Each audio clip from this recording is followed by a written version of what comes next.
It's odor and taste-free, and Garlic is a world leader in garlic potency. I'm taking charge of my cholesterol with Garlic Healthy Cholesterol Formula, cholesterol's natural enemy.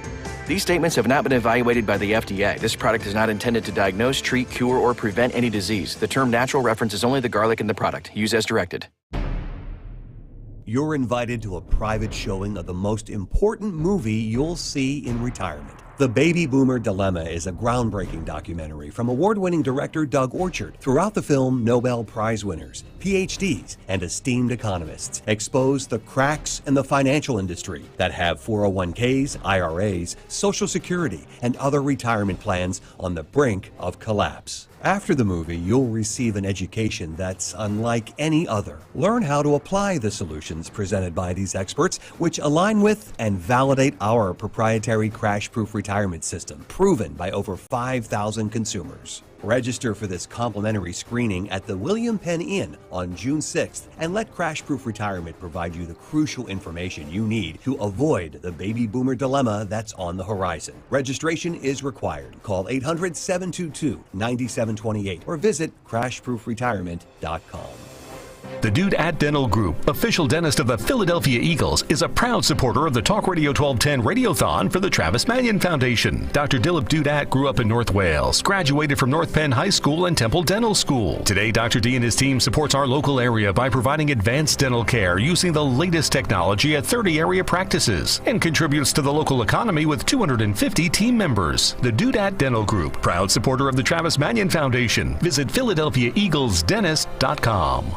At Cherry Hill Volvo, Costco members have a $2,500 incentive on the purchase or lease of an electric Volvo. There is a $1,000 incentive on all gas and hybrid 2023 models. Explore this safe and versatile 2023 XC90 and take advantage of special financing, a rate of under 5%. Visit Cherry Hill Volvo for a full list of extraordinary offers for both new and previously owned Cherry Hill Volvos. Visit us now. We have the inventory and we have competitive offers. WPHT, WPHT-HD, WOGL HD3, Philadelphia. Always live on the free Odyssey app. From the Cherry Hill Volvo Studios, where relationships matter. Live and local from Philadelphia. Free speech lives here. It's Kayal Company on Talk Radio 1210 WPHT.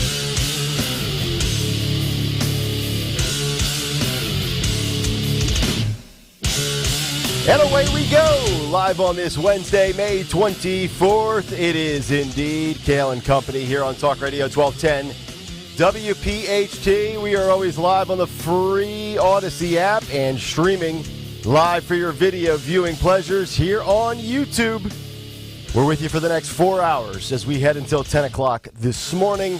855-839-1210, the phone number. Twitter and Instagram. The radio station at 1210 WPHT. I am at Nick Kayal, Kayal. Dawn Stenslin with the news. Greg Stocker, the chairman of the board. Daniel Valdez, Anthony Dorenzo, our associate producers, as we've made it to Hump Day. How's everybody doing? Dawn, how are you? Hey, Nick. Good morning. How are you doing? I am doing well. Gregory? Yeah. It's like Groundhog Day every day. 6:02, come right on the air. And get it going again. Get it going again. Yep. 6 rinse to 10. and repeat. Wash, rinse, repeat. Big take here, big take there. Dawn's news here, Dawn's news everywhere. We are loaded today. So many good things to get to. Everybody's a white supremacist these days. Yeah. Ron DeSantis says today's the day. And we're going to do it on Twitter Spaces with Elon Musk. Yeah. Audio only. Kind of odd. The Biden's in the news. Poll numbers down. Joe keeps talking about how Bo died in Iraq. Again. Oh, boy. Even though we know that's not factually correct. Target's calling emergency meetings. Yes. Hey, everybody get into the conference room. Right now. Put the coffee down. Yeah. Oh, we got a lot to get to. Oh, man. And by the way, the video from yesterday, our live stream from yesterday, the full show, got taken down for a while. I'm sure it was a copyright issue with music. It is back up, though. Okay. So, we lost a lot by it being down literally all day. Right. So, If you want to check out yesterday's show, it's up there now. Yeah, some artist with some bot flagged it. Hey, don't play my song on that conservative talk station. How dare you? YouTube, flag that sucker. It's funny because we're playing the playlist this week from Peter McKeon, Highlight Electric. All right, so blame it on him. In Clifton Heights, PA. And I actually had to skip a few of his songs because I knew that they would get flagged as they've been flagged in the past. Okay. So I thought I was in the clear, but apparently I wasn't. So apologies for that. That's all right. All right, we got a lot to do today. 6:05. It's a Wednesday. Let's get some news. The great Dawn Stensland with the details. And good morning this Wednesday, May 24th. I know that it feels a little chilly this morning, but we're going to feel the heat in the forecast just ahead. In Philadelphia today, a 15-year-old boy shot multiple times while inside an SUV right at a Wawa parking lot. This is the Kensington section of Philadelphia. Happened early this morning, 2500 block of Aramango Avenue, right near East Huntington Street. And so the teenager was able to get out of the SUV, go inside the Wawa for help. Police called and rushed him to the hospital where he's in critical condition. So searching for that other vehicle, looking through surveillance, no word of suspects in that one. But we do know that Philadelphia police are asking for the public's help this morning in locating 19-year-old Brian Ammerman. So police are saying that this guy is a suspect in multiple situations, a disturbing crime spree, they say, especially in the Mayfair section of Philadelphia. They say this is a criminal pattern, involves carjackings, attempted carjackings, and at least 3 gunpoint robberies at ATMs across the city. And one of them, that victim was struck in the head and seriously wounded.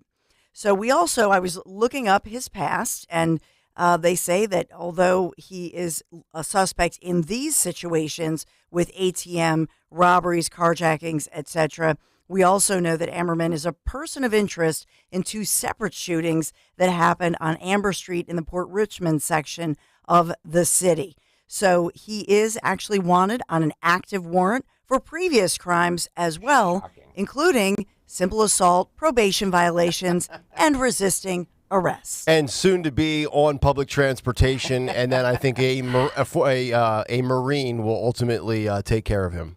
Well, the Marine better watch out. Yeah. We don't want him to be charged or anything course like not.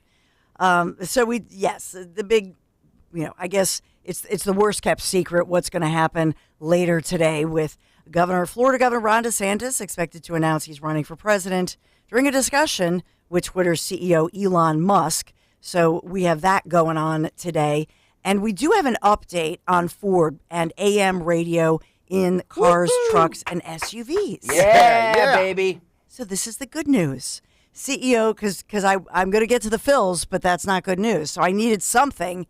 And thank you, Ford. CEO Jim Farley announcing in social media initially that Ford is reversing its decision to scrub the band after speaking with government policy leaders who are concerned about keeping those emergency alerts that often are sounded on AM stations. Woohoo! So he says, we decided to include it on all 2024 Ford and Lincoln vehicles. Thank you, Ford. I credit this radio station and this audience with this. Yeah. I do. I'm selfish, and I think that we are. Your voices were heard. That's right. Your voices were heard. Don't look now, but Bud Light, Target, AM radio, and Fords, conservatives all of a sudden making some waves. How about that? Don't mess with us, people. It also comes as a bipartisan group of federal lawmakers introduced a bill. Stop. No, yes. Nobody cares about calling that. on the National Highway Transportation Safety Administration. Was it? Cruz and Markey? Yeah. I credit Kayal, Stensland, Zioli. Yeah. Well, I do think, to your point, I think it's brilliant of Ford to come out first with this because who drives a Ford? Americans. That's right. That's right. That's who we drive in with in the wee hours of the morning, right? Yep. And so the working people, and I think it was a smart marketing. You mentioned Bud, and that's what made me think of that as well. So, yeah, smart move. Okay, Phil's Arizona. We have to win, or they're gonna sweep us, which really stinks. So we lost 4-3. Philly's got to get it together. And Bryce Harper said, we've got to do better. Bryce speaking out. Oh my God. We need more hits, you know. Got to do a better job at what we're paid millions of dollars to do. God. No pressure. Come on, guys. Yeah. We love you. I'm wearing my red. Yes, you are. Good luck. There you go. All right, T-Mobile Weather Center forecast here. 80 degrees, sunny skies today, and no measurable precipitation through next Monday. So an incredible, anybody who took off this entire week and they're already at the shore, you're a genius. But that's the T-Mobile Weather Center forecast. And I'm Dawn Stensland. All right, Dawn, thank you very much. 6:10, it's a Wednesday morning. Let's get to a midweek Big Take. The Big Take on Kayal Company. The Big Take this morning, white supremacy now comes in a diversity, equity, and inclusion model. If the left, Democrats, and woke progressives were a manufacturer of a product, they would be launching their new ad campaign on the new, improved, flexible, environmentally friendly white supremacist. Yes, that's right. Available right now, the new and improved white supremacist, which comes in a new diversity, equity, and inclusion model. Because white supremacy is no longer just for straight white cis males. Nope. White supremacy is jumping aboard the DEI bandwagon. See, this is the way the left operates, and this is how they think. Because calling it merely a crime doesn't sell. We're numb to crime. Our eyes glaze over when we hear about it in the news. Calling it a hate crime was so 2005. That's lost its luster. But say words like white supremacy and the notion of, hey, we've got elections coming up. Let's factor that in. The Democrats in the mainstream media, they now have their new sizzle phrase in their dated, expired, and stale playbook. Even if it doesn't make any sense, and most common sense people realize that it's a load of crap. Just about 2 weeks ago, we had a white supremacist who was actually Hispanic, who we know as the Allen, Texas shooter, who posted on a Russian social media platform that nobody in America has ever heard of, and he talked about being a Nazi and a fan of conservative influencers. Now, fast forward to the last few days, and we have a man named Shai Varshith Kandula, who is from Missouri. And he's been identified as the driver of the U-Haul that crashed into Lafayette Square near the White House gate. And he had a Nazi flag pulled from the cab of his U-Haul truck that rammed into those security barriers. So the left is now expanding their boxes to check in the name of stoking hatred, divide, and racial tensions. But what the left won't say, but most of us functioning adults know and realize, is that hate and racism comes in every shape, size, and identity. There are white racists. There are black people who hate white people. There are Asians who hate such ethnicities. There are Hispanic people that don't like some nationalities. We've seen for centuries the Arabs and the Jews always fighting. We've seen Islamic extremists who hate Christians. And the list goes on and on and on and on about all the groups of people that hate other groups of people. But two things with that. A majority of human beings are not racist or filled with hate. And also, as long as the human race exists, there will always be some level of hatred. Humans are flawed. That's just a fact. And the reality is this, as I've said on this show many times, I believe the demand for racism from the media and the left doesn't meet the supply that the Democrats insist is out there in everyday society. To be honest, I haven't seen a whole heck of a lot of white supremacist stories in the news lately with actual white people. But the left is always searching, they're always looking, and now they have to expand their definition of white supremacy. But what about some examples? Let's begin with the usual culprits at MSNBC. Take a listen to this MSNBC panel as they listen and they label the state of Florida a terroristic state. Take a listen. Basil is still with us.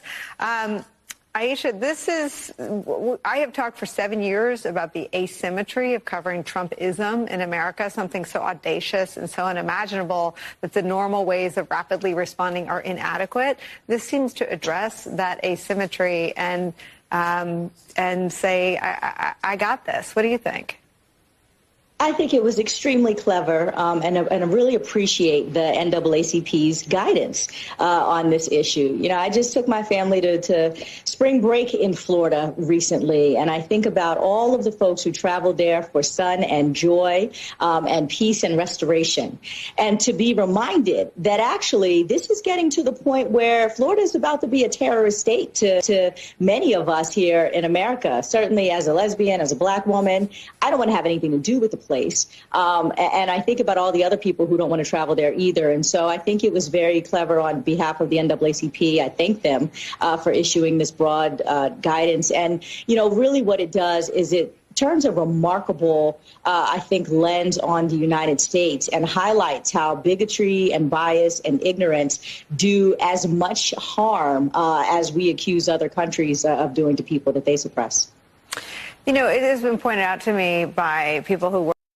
Pretty remarkable. The NAACP's guidance. Yes, black people are not welcome in Florida. No lesbians as you enter the Sunshine State. They've actually have it up on billboards as you cross down from Georgia into Florida.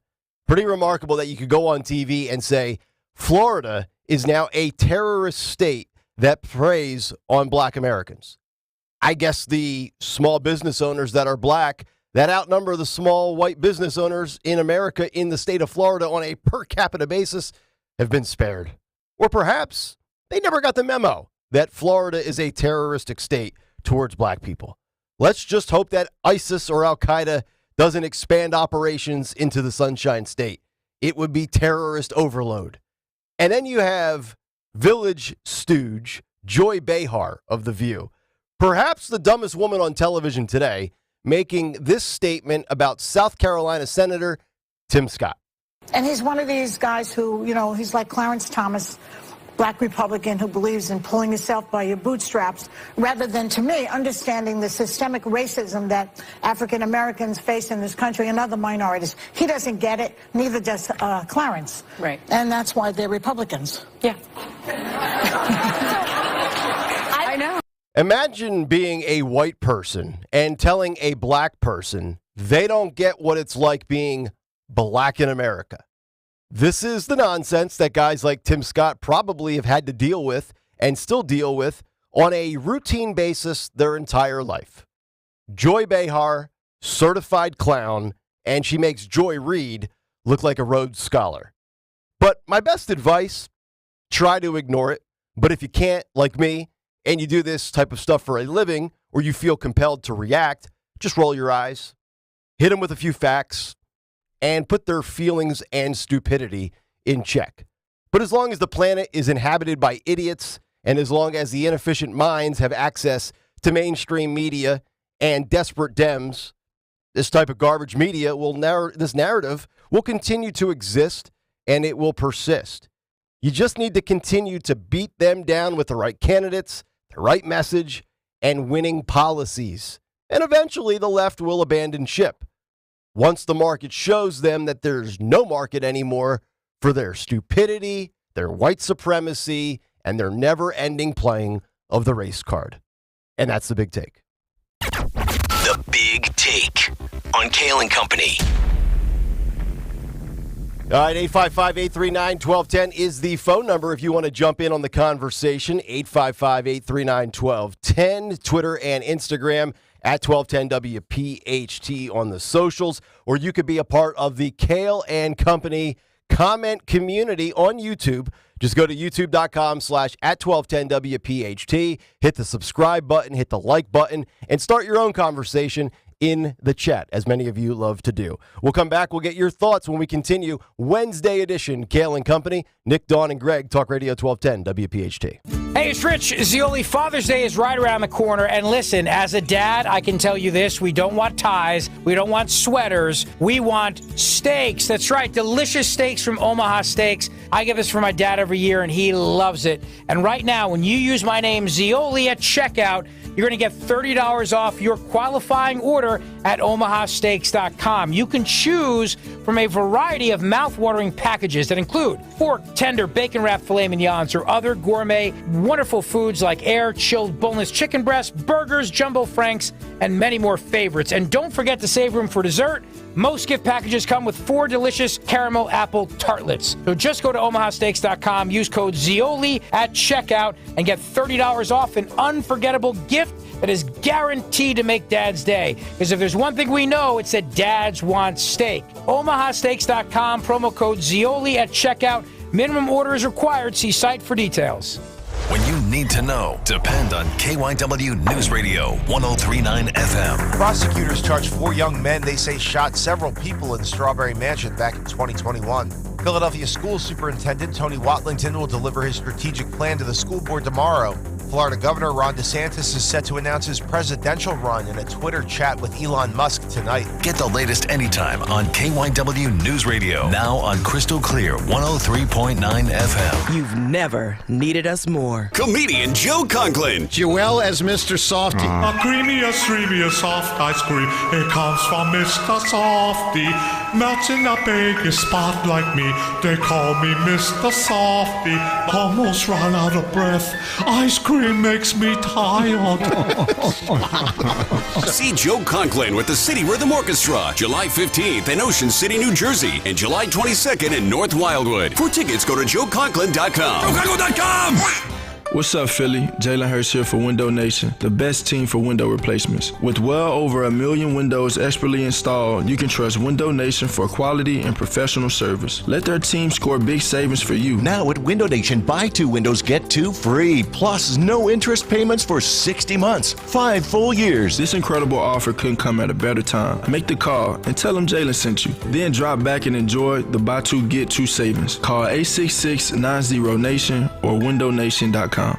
We at Aqua believe water is essential. That's why Aqua Pennsylvania invests more than $300 million yearly to ensure the treatment and delivery of safe drinking water to your homes and businesses. It's also why we ensure wastewater is treated properly and returned to streams and fields cleaner than when we removed it. You can save money and help the environment by finding and fixing leaks in your home, which can reduce your water and wastewater bills. Aqua, an essential utility, making sure quality water is there when you need it. 40 days up to 40 pounds. Say it with me, 40 days up to 40 pounds. Visit njdiet.com or call 855-5NJ-DIET. That's 855-5NJ-DIET. 40 days up to 40 pounds. 40 days up to 40 pounds. My doctor told me my cholesterol is borderline. So I took control with Garlic Healthy Cholesterol Formula. Garlic helps maintain healthy cholesterol safely and naturally. It's odor and taste-free, and Garlic is a world leader in garlic potency. I'm taking charge of my cholesterol with Garlic Healthy Cholesterol Formula, cholesterol's natural enemy. These statements have not been evaluated by the FDA. This product is not intended to diagnose, treat, cure, or prevent any disease. The term natural references only the garlic in the product. Use as directed. Let's face it, your company is still feeling the financial effects of the pandemic. And if you own a restaurant, dental practice, or other small business that persevered through lockdown, a quick phone call to Omega Accounting Solutions can be a game changer. Omega Accounting Solutions is an established, respected accounting firm, helping businesses like yours receive the ERC tax credit. Unlike CPAs and others who may not grasp all the complexities of the ERC, Omega's experts are fully trained to understand ERC qualifications and simplify the application process. Learn in less than 10 minutes if you are a good candidate. Call Omega even if you've applied for other pandemic assistance in the past. If your company employed 500 to 500 employees during the COVID crisis and continue to pay payroll taxes, you may be eligible to receive a refund of up to $26,000 per employee. Running a small business is challenging enough. Trust Omega Accounting Solutions to help claim the tax credits you deserve. Call now 1-800-300-9ERC or online at OmegaTaxCredits.com. The phone number again, 1-800-39ERC. That's 1-800-300-9372. Free speech lives here. Talk Radio 1210, WPHT, and the free Odyssey app.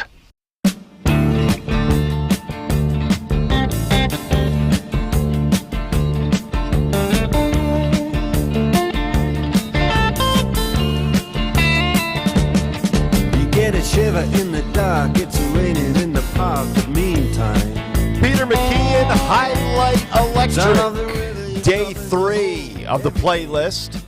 Nice work by Peter. Big donation 2 months ago to the Travis Manion Foundation Radiothon to commandeer away the music from Greg Stocker. 2 straight weeks. By the time we head into this Memorial Day holiday weekend, that Stalker will have not been on the ones and twos, as they like to say in the industry. It's hard giving up control of this, but it is. For the right cost and the right price, the right donation, obviously, I will do it. That's right. Hopefully nothing today gets us flagged and gets the show removed from YouTube. That's right.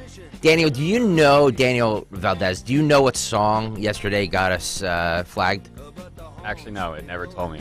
I'll take Dua Lipa for 100, Alex. Always blame Dua Lipa. Blame the most modern pop artist. It wasn't Dua Lipa, I'll say that. It wasn't Dua Lipa. Okay. I'm already wrong. 6:25 out of the gates. 0 for 1. I'm like Bryce Harper in the Phils. No. See if I can get it going by the 7th inning. 855-839-1210. Nick, Dawn, Greg, Anthony, Daniel with you here on this Wednesday as we work our way towards the Memorial Day holiday weekend. Yeah, I'm just sitting here yesterday, and I was thinking of, what I should write about, what I should get into with the big take, and I see Joy Behar's comments on The View about Tim Scott, and then I've seen, these last handful of stories where we've seen either, what qualifies as a mass shooting or a terrorist attack, the U-Haul situation down at Lafayette Square, and the media, the Democrats, the left, they've all now made this pivot where everything now qualifies as white supremacy. And you don't have to be white to be a white supremacist in their world. You could be of Hispanic descent. You could be of Indian descent or Middle Eastern descent. I'm not really sure what nationality our U-Haul driver is, but he did live in Missouri. And now we just have this stretch where, you know what? Hey, when the white people aren't doing something bad, let's find anybody else that is and still brand it as white supremacy. So that was the big take this morning. And the biggest, the worst kept secret is Ron DeSantis running for president and being a distant second in every poll behind the runaway front runner in Donald J. Trump. And that comes out last night that we will find out today at 6 p.m., Ron DeSantis will officially announce his presidential campaign, and he will do it on Twitter with Elon Musk, but he will be doing it on Twitter Spaces. Now, for those that, tweet us but might not be the most Twitter-savvy person, Twitter can go live with video like we do on YouTube, like you can do on Instagram or Facebook. So they have a live video streaming component, but they also have this thing called Twitter Spaces, which is where our buddy Tony Bruno will do his Friday night show from, as well as another outlet. And essentially what it is, it's an audio-only feed. It's basically Twitter radio, for lack of a better term. Now, a couple of thoughts on this, and I want to get everybody's reaction to this, because, first of all, it feels like this is a page out of the Trump playbook. And the reason I say that is, well, we know DeSantis was endorsed by Trump, in some regards, kind of a protege of Donald Trump in some aspects. And one thing that made Trump great, that drove the mainstream media insane, is he kind of went around traditional media outlets and said, no, I'm going to use social media as my megaphone, right? And before he got banned from Twitter and Facebook, he would basically use that as his way to get the message out, because he's not going to allow the mainstream media and their narrative and their fake news to twist things and be in control.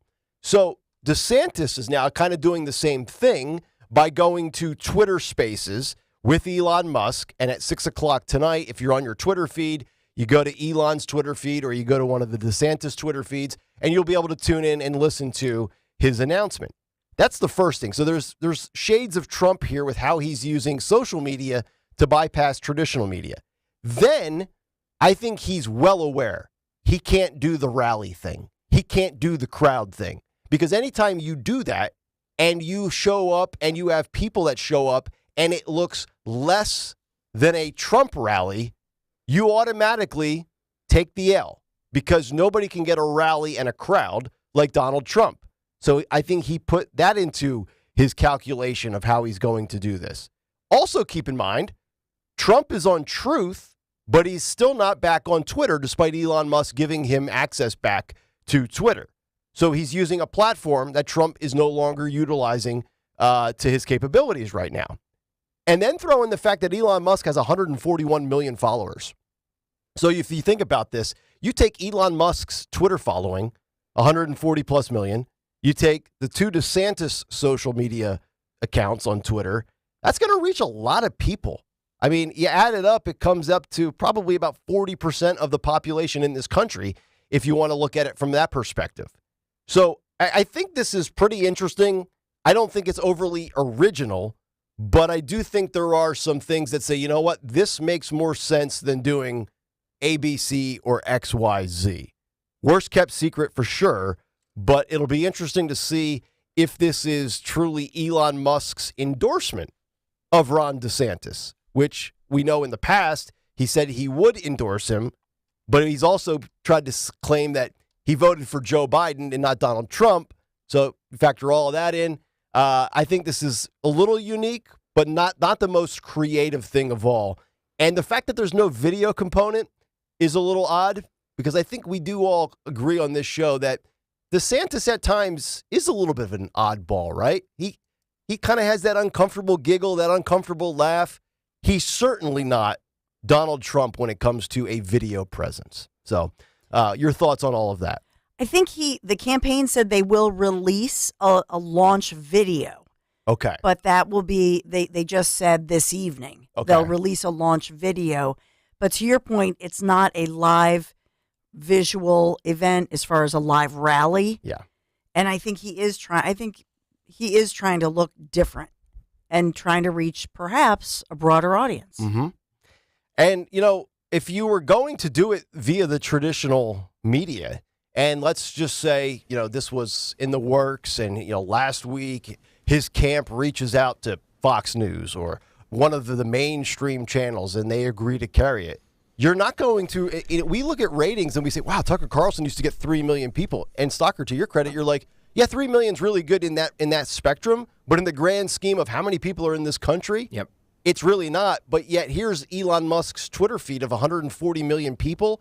And it's not just the United States. There are people around the globe that follow Elon Musk. I understand why he's doing it, but I think it's actually, I don't think he's going to reach a broad audience by doing it. I think he knows exactly who he's trying to reach by doing it. And I think he's going after a different type of, because if you want to reach a broad audience, go on mainstream media and make your announcement. Why they're do it not on going to all Twitter? cover it, Greg. Right. They're not.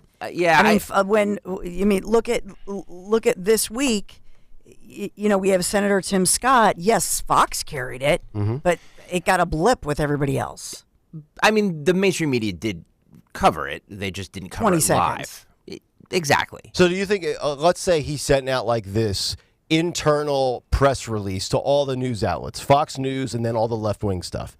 Do you think CBS News and NBC News and ABC News, do you think they would actually carry it live at 6 p.m. and preempt their national or local news? Of course not. Never. Okay. No. So then that's why I think Twitter makes sense. I didn't say it didn't make sense. Okay. I'm just saying that it's not, you're not going to get, Twitter is such a small fraction of people. Right. It's like but it's not just Twitter. It's Elon Musk's. It doesn't matter. You know. We look at Twitter as, it was like, well, he has 140 million followers. Okay. I mean, how many of those are bots? Like, it's not, you're not going to reach 140 million people. Well, and to your point too, and to your credit, you know, just because you have 100, and let's just say for argument's sake, 120 million of those 140 million are real, and there's 20 million bots. You're not, like, I can tell you right now, like when I put out a tweet, it doesn't mean all 14,700 of my followers see it right away. Some people never see it, Yes. right? Because your timelines are organized in a certain way, and there's times where you guys are tweeting something, and I never even see it because it just doesn't show up on my feed. So I get what you're saying with, you know, maybe it's not a true number, but the ability to reach those people, I think, far outweighs what you can do on cable news.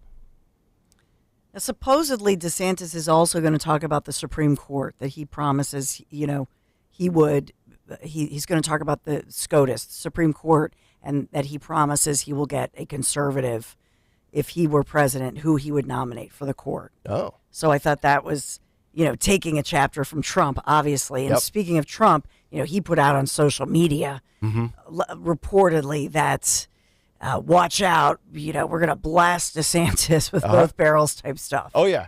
So, and Trump was waiting for this because as this kind of broke last night, Trump was already on Truth, and people in the Make America Great Again Incorporated group were already. So no matter what you do, Trump is not going to allow you to one-up him, and he's going to try to squash you every single time, which is what makes him so good at what he does. He doesn't allow you to steal the spotlight away from him. So I think this is a solid idea. But again, I think this is, hey, Trump used social media. I'm going to use it this way. And I'm also not going to do a rally because let's just say I get 20,000 people. Trump will get 35,000 people. And the Trump supporters will let.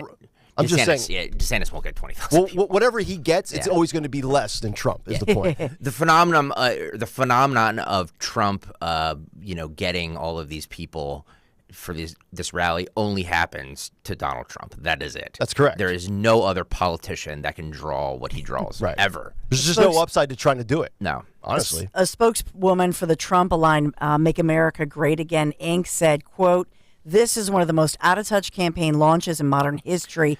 The only thing less relatable than a niche campaign launch on Twitter is DeSantis' after party at the Uber Elite Four Seasons Resort in Miami." Whoever that spokesperson is said it way more eloquently than I did. I agree with that 100%. Caroline Levitt. Yeah. See, I don't think it's out of touch. It's modern. I mean, you're using this newest, platform megaphone that Twitter offers. It's just so there's no video component. It's like, think about this tonight, because this is my job. At 6:00 tonight, I'm going to have my phone on my desk, and I'm going to hit the Twitter Spaces, and I'm going to sit there listening to it. This is going to be like fireside chats with Roosevelt. I'm just going to be like sitting around the radio listening to a potential presidential candidate talk to the most boring verbal communicator maybe in the history of civilization in Elon Musk. He is brutal to listen to. It is a miscalculation. Between Elon Musk and Ron DeSantis, I don't know which one is less appealing to listen to. Is DeSantis trying to go because conservatives are on Twitter? Is DeSantis trying to bypass mainstream media, so-called, and is he trying to reach the conservative audience in a different way to get a moment with them, thinking, hey, they obviously want Trump because he's leading in the polls. Yeah. Is this a maneuver to try to bypass, like you're saying, a town hall, mainstream media, and go directly to that conservative or moderate conservative? That's a good point. And make a case of, here's why I'm better than Trump. Take a look at me. And certainly conservatives are back in big numbers on Twitter with Elon taking it over. But if you listen to some of the most ardent conservatives, they will say, no, Twitter's not where it's at. Rumble's where it's at. Truth Social is where it's at. A lot of hardcore conservatives will say, yeah, like Twitter and Fox News are kind of the same thing now. And we get people all the time. Well, you guys stream the show on YouTube. What about doing it on Rumble? And it's like, what have you said? We only have so many resources available to us, right? We can't be everywhere. We're trying to go to where the most people are, where the broadest audience is, and right now that's YouTube. So that's why we're on YouTube right now, streaming live. Yeah. I just think it's a miscalculation on the DeSantis camp. I just think that they are not. Look, when I get Elon Musk sound bites, audio clips, I struggle to play them on the show because I can feel somebody stuck in traffic on 76 listening to that and just zoning out and be like, what the hell am I listening to? And turning the station. Think about what you're saying. DeSantis sounds less awkward because he's with Mr. Awkward. Yes. That's a good point. Spot on. But the other piece of it, remember I said his voice? Yeah. And I know he's a popular Florida governor and he's done great things. So Susie Cool, don't get upset with me, calling all my friends. But there's his voice. There is, and I can't catch there's a flatness to his voice and the way he speaks. And so it's not personable. Yes. Personable. It's not personal, I should say. And it's not warm. Well, I don't know the voice thing works. What's the best alternative to Elon Musk? Like if Ron DeSantis could say, okay, man, I'm listening to the Kayal Company this morning, and they're not really feeling my my presentation that I'm going to be doing tonight. I mean, Elon Musk has risen to the top of many people's minds when we think of free speech. I mean, should he have done it with Joe Rogan on Spotify? I mean, there's a few other options. And Elon Musk, I'm in agreement with you guys, is the most boring human being when he speaks. But people love him, and when he speaks, right, he's got a following. Yeah, he does have a following. The Joe Rogan idea is really, I think that would have been great. Dawn nailed it. Yeah, that is the avenue he should have gone. But then again, you're also going down the road of, okay, how many people are going to actually consume that on Spotify? Like, we know Spotify is very popular to download music and listen to podcasts and stuff, but again, how many people truly consume it? The Joe Rogan show, you're reaching an audience that can potentially be your voters, but aren't always necessarily politically aware. Does that make sense? Mm-hmm. I just stumbled over my words. No, I think that's a great point. That the Joe Rogan audience would not be that specific audience, but I think DeSantis, he wants some control here.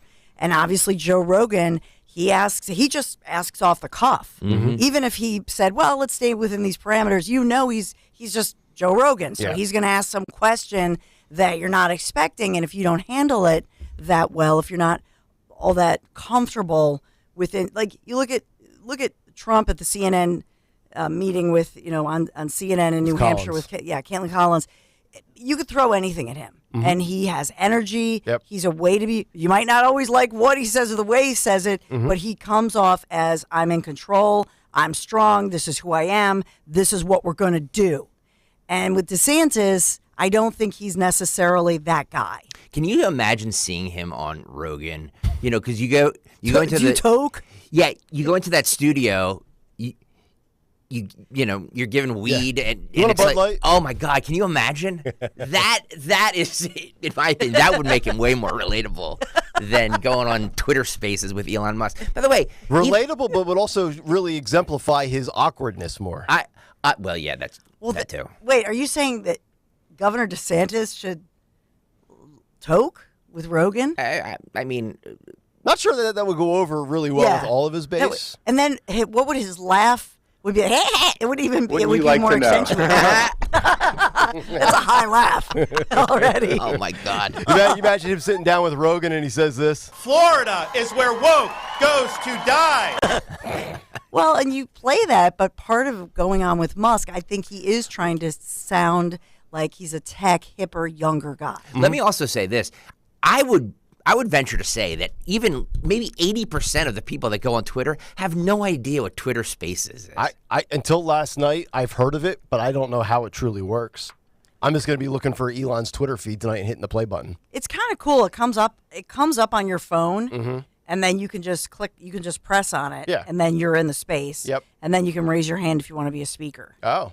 I wonder how many people are going to raise their hand and ask. Robert Schwartz on YouTube says DeSantis needs time to get adjusted to the big spotlight. That's actually a good point. Maybe this is like a soft launch for him. Yeah. Good point. But no matter what he does, no matter how many media hits he does, how many TV appearances, he's never going to have that command that Trump has.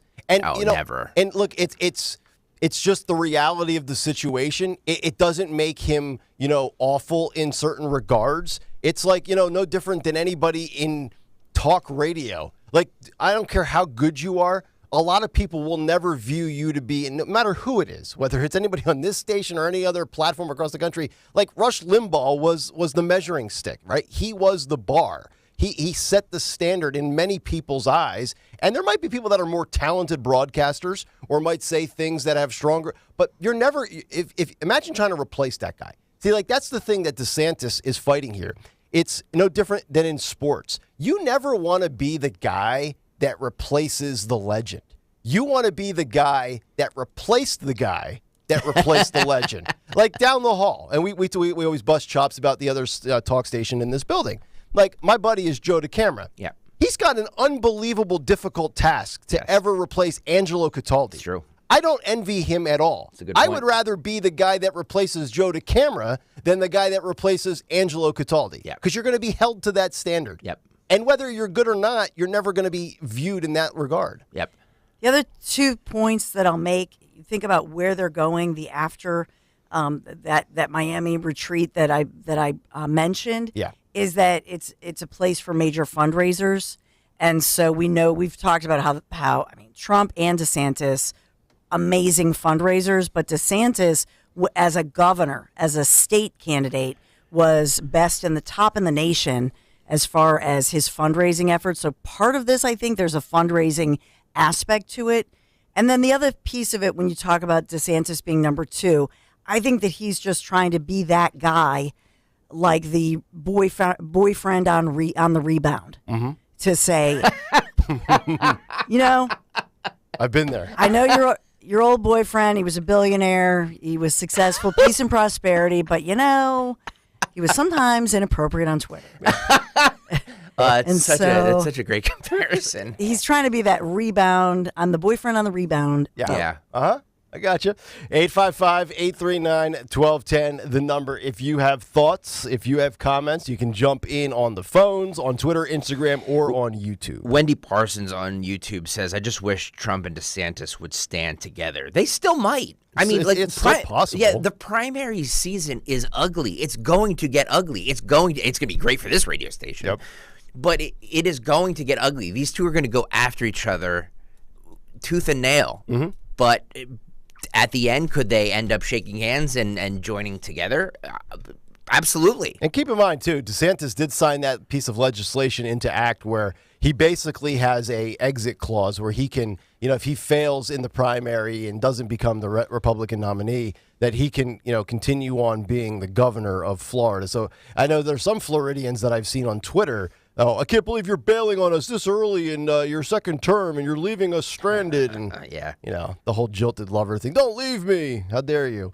The whole bit. So 855-839-1210. We'll come back. You'll hear his teaser ad on the other side. And Susie, who I called out, she says I'm down on DeSantis. Okay. See, this is both of you. I don't know if you were here at the time, Nick. You definitely weren't. Okay. It gets ugly. Trump and Cruz. You had the Uber conservatives who were like, Cruz is our guy, and you had the anti-establishment people that say Trump is our guy. Greg, don't you remember I had the bet with the Coca-Cola bet that I lost? That's right. I forgot. I was here, my love. I'm sorry. It's just it gets.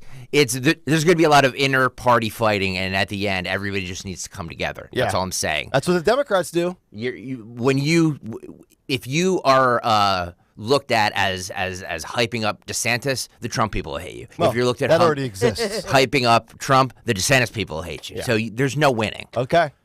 All right, we'll get to that when we come back. 855-839-1210. You will hear a little teaser ad from Mr. Pudding Fingers on the other side.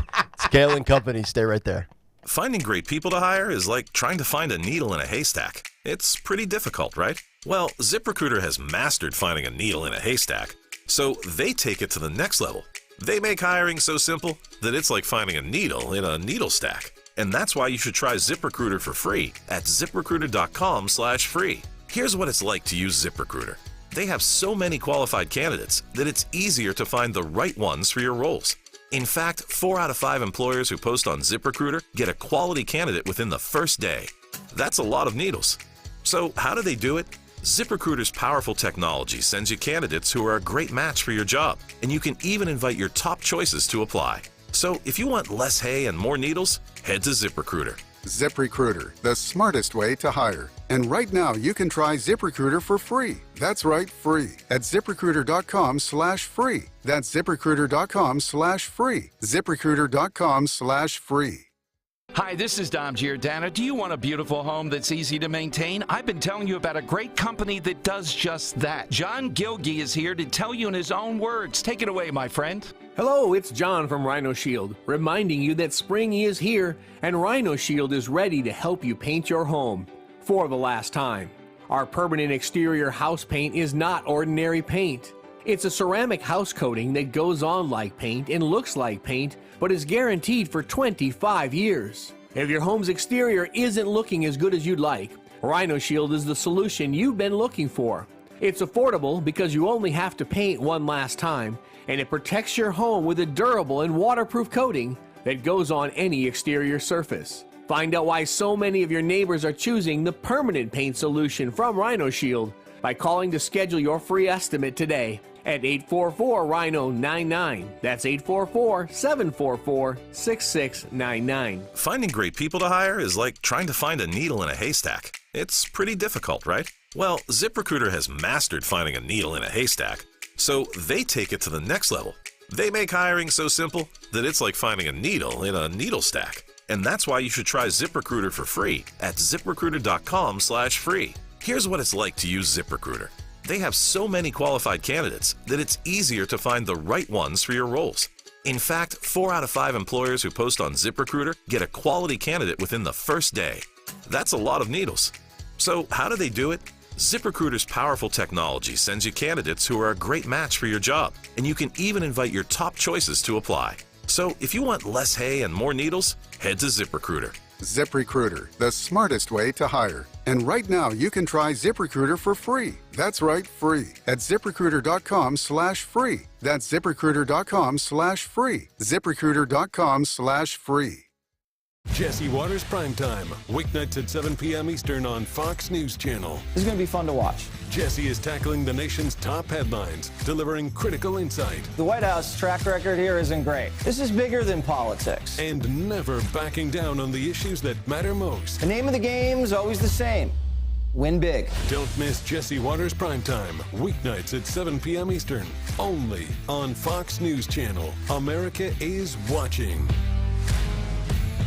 Hey, Philly, you know what's almost as important as our team winning? Having a sweet ride to get you to all those tailgates and watch parties. Luckily, the Busch Auto Group has you covered. Shop a wide selection of pre-owned vehicles and take advantage of rates as low as 3.99%. Plus, they'll save you over $3,000 in bonus value to drive down the cost of vehicle ownership. That's like 4 hot dogs, 3 beers, and a parking spot down at the sports complex all rolled into one. Visit us in-store or online today at bushautogroup.com. 3.99 based on year 1 credit approval for 6 months, 25,000 minimum finance.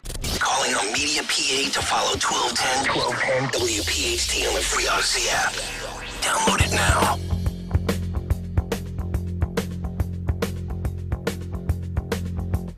Lido missed the boat that day. He left the shack. Kayal Company as we continue, 6:52 here on a Wednesday morning. Talk Radio 1210 WPHT. We're always live on the free Odyssey app, streaming on YouTube. Big 7 o'clock hour is on the way. I'm actually going to rip Stephen A. Smith. Got to go in on Stephen A. for talking uninformed about the governor of Florida. Also, I'm going to defend Donald Trump. Court date set right smack dab in the middle of a 2024 campaign. That's going to be an issue. Just Crazy. Totally outrageous. Get to that story as well. And Joe Biden is polling lower than he ever has.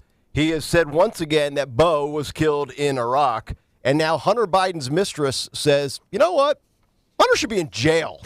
Uh-oh. Yes. Baby mama drama. I love that lady. That's nice work out of her. We'll give you those details as we work our way towards what's on the cut sheet. And I don't think this ad is worthy of what's on the cut sheet, which is why we're going to play it now, as opposed to in the glory stretch of 7:48 to about 8:37, okay? This is not cut sheet worthy, Mr. Pudding Fingers, Ron DeSantis. The Twitter Spaces thing, Elon Musk, your announcement, it leaves a little bit to be desired, much like this political teaser ad. This was, I believe, on his wife's Twitter last night. Casey DeSantis is where I saw it.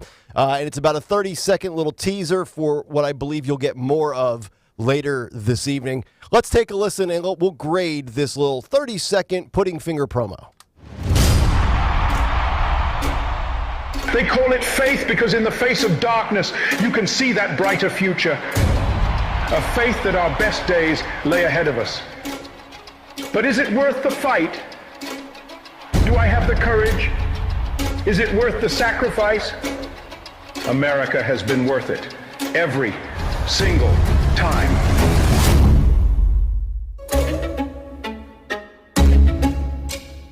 All right, there you have it. For those that were not watching, it's DeSantis kind of backstage in a suit walking towards the black curtain, and then it looks like he's standing in front of a big flag for the United States of America, and then he goes through the curtain almost like he's entering the stage or the battlefield.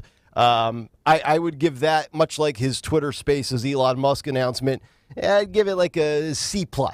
Yeah, like it wasn't a fail. But I got to tell you, it doesn't put any lead in my pencil. You know what I'm talking about? I don't know what he was going for there. Yeah. Now, am I missing something with who voiced that? Is that some famous president or somebody of the past that made a statement about how America's worth fighting for? Because I tried to Google it and see exactly who might have said that quote, and I've seen like music lyrics to that, but I haven't found anybody of significance that once famously said what you heard there as the audio portion of his ad. Unless I'm missing something. No, I didn't see anything about that. So, give it 6.2. David McComb on YouTube says it looks like a Disney production. That's funny. Can you imagine if... Oh, man. Hey, aren't you fighting those people, Ron? I mean, it was done well. I don't know. It just leaves something to be desired, right? It doesn't galvanize you like Trump does. I think that's the best way I can describe it.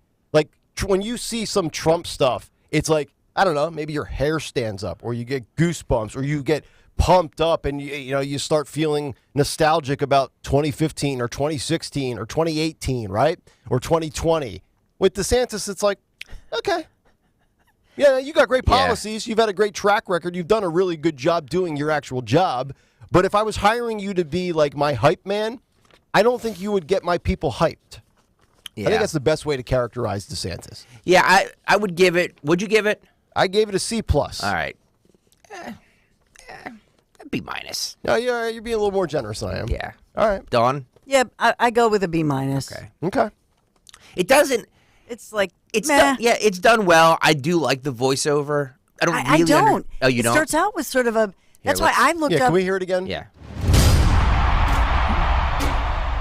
They call it faith because in the face of darkness, you can see that brighter future. A faith that our best days lay ahead of us. But is it worth the fight? Do I have the courage? Is it worth the sacrifice? America has been worth it. Every single time.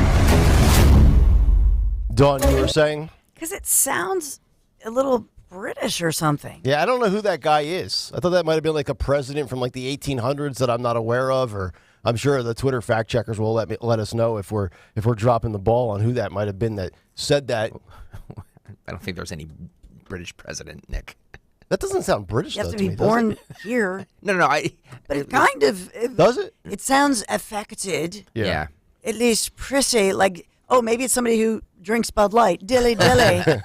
I almost wonder too, like when he says, "Do I have the courage? Is it worth the fight?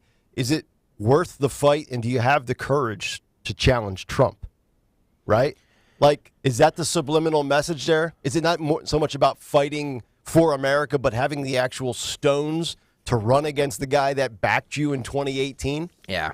Because a lot of people say DeSantis is an ingrate for doing this, right? Trump's a loyal guy. Trump feels like, hey, you should wait your turn. This is about me. And DeSantis, at least, a couple of months ago, was, trending in a great direction. Now, over the last 2.5, 3 months, that's clearly not the case. He's down like 40 points to Trump. I mean, he's taking his best shot to go after the king, right? Yeah. I mean, that's what you have to do when you're in second place. And by the way, if these polls are correct, which I don't always think they are, a far second place. Yes. He's far second place. Like, it looks like he'll get blown out. But also, what happens when you don't shoot your shot and take the chance, right? Yeah. Christie, 2012, shoulda, woulda, coulda. Yeah, everybody loves to bring that up as he could have won in 2012 if we ran him instead of Mitt Romney. I don't believe that. Would he have done better than Romney? Not that that means anything. No. Okay. 855-839-1210, the phone number. We will come back. Donald Trump once again being railroaded, and we will kind of lay out the way it's gone the last 8 years with who seems to be the obstacle in his way. This time it's the court system. We'll get to that. We'll get to Stephen A. Smith speaking, I think, really uninformed about DeSantis, and we will play you that as well. And then we'll get to some Joe Biden stuff as we continue. Cut sheet at 7:45, hour 2 next. This is Larry Steinhaus of Investor Schooling. I am so proud to announce the continuing success of our students at Investor Schooling. You already know that at Investor Schooling, we teach real estate investing and stock options. Did you also know that we teach things about tax savings, estate planning, and business coaching as well? We teach things about money I bet you never knew. At Investor Schooling, we teach from the perspective of true experience. If you want to see what our students think about Investor Schooling, please check out the over 160 5-star Google reviews. To find out more about how you can change your financial life, go to investorschooling.com or call 866-424-2829. That's 866-424-2829, and you can attend a complimentary class this Thursday at 7 p.m. Attend that class and see for yourself what Investor Schooling is all about. Go to investorschooling.com or call 866-424-2829. That's 866-424-2829. We can't wait to see you this Thursday. King Shooter Supply, a full-service gun store, licensed FFL, buy, sell, trade, all sorts of accessories, and indoor range and training center is open in King of Prussia with lessons and classes for all shooters, such as parent and child gun safety and range time, weekly cleaning classes, and pistol red dot. Check out all the offerings. Membership options include law enforcement, military, first responder, and seniors. Stop in to see King Shooter Supply, 346 East Church Road in King of Prussia, or find them on Facebook, kingshooters.com. Now open Sundays too, noon till 6. WPHT, WPHT-HD, WOGL HD3 Philadelphia. From the Cherry Hill Volvo Studios, where relationships matter. Always live on the free Odyssey app. Diabetes, high blood pressure, anxiety meds, everyone's on them. If you're a 50-year-old male, maybe a bit porky, and you may even have type 2 diabetes, $1 million of term insurance may only cost you about $200 a month. Call Term Provider. Speak with Big Lou at 800-700-6898. Big Lou will find a term life policy for you even if you have type 2 diabetes, are overweight, or have high blood pressure. Term Provider has helped thousands of people like you who think they can't afford term life insurance. To buy $1 million of affordable term life for you, all you need to do is call Big Lou at 800-700-6898. Lou will make sure the scales are tipped in your favor. Call 800-700-6898. Big Lou will answer your call and work to fit you into a term life policy that you can afford. Remember, Big Lou's like you. He's on meds, too. Call 800-700-6898. 800-700-6898. Let's face it, your company is still feeling the financial effects of the pandemic. And if you own a restaurant, dental practice, or other small business that persevered through lockdown, a quick phone call to Omega Accounting Solutions can be a game changer. Omega Accounting Solutions is an established, respected accounting firm, helping businesses like yours receive the ERC tax credit. Unlike CPAs and others who may not grasp all the complexities of the ERC, Omega's experts are fully trained to understand ERC qualifications and simplify the application process. Learn in less than 10 minutes if you are a good candidate. Call Omega even if you've applied for other pandemic assistance in the past. If your company employed 500 to 500 employees during the COVID crisis and continue to pay payroll taxes, you may be eligible to receive a refund of up to $26,000 per employee. Running a small business is challenging enough. Trust Omega Accounting Solutions to help claim the tax credits you deserve. Call now 1-800-300-9ERC or online at OmegaTaxCredits.com. The phone number again, 1-800-39-ERC. That's 1-800-300-9372. Wells Fargo lets you know where you stand with your FICO credit score. What if you knew where you stood with everything? Like your kids' friends. Hey, boys. How do cows stay informed? Dad, don't. They read the Moo paper. Mr. Otis, you're the funniest. It's good to know where you stand. And when it comes to your FICO credit score, you can with a Wells Fargo account. Visit wellsfargo.com/getfico to learn more. Terms and conditions apply. FICO is a registered trademark of Fair Isaac Corporation in the United States and other countries. Wells Fargo Bank N.A. member FDIC. At Cherry Hill Volvo, Costco members have a $2,500 incentive on the purchase or lease of an electric Volvo. There is a $1,000 incentive on all gas and hybrid 2023 models. Explore this safe and versatile 2023 XC90 and take advantage of special financing, a rate of under 5%. Visit Cherry Hill Volvo for a full list of extraordinary offers for both new and previously owned Cherry Hill Volvos. Visit us now. We have the inventory and we have competitive offers. Lose weight and feel great with NJ Diet. NJ Diet uses DNA and blood work to help you lose weight and keep it off. Tune into the radio show Sunday at 2 or visit njdiet.com.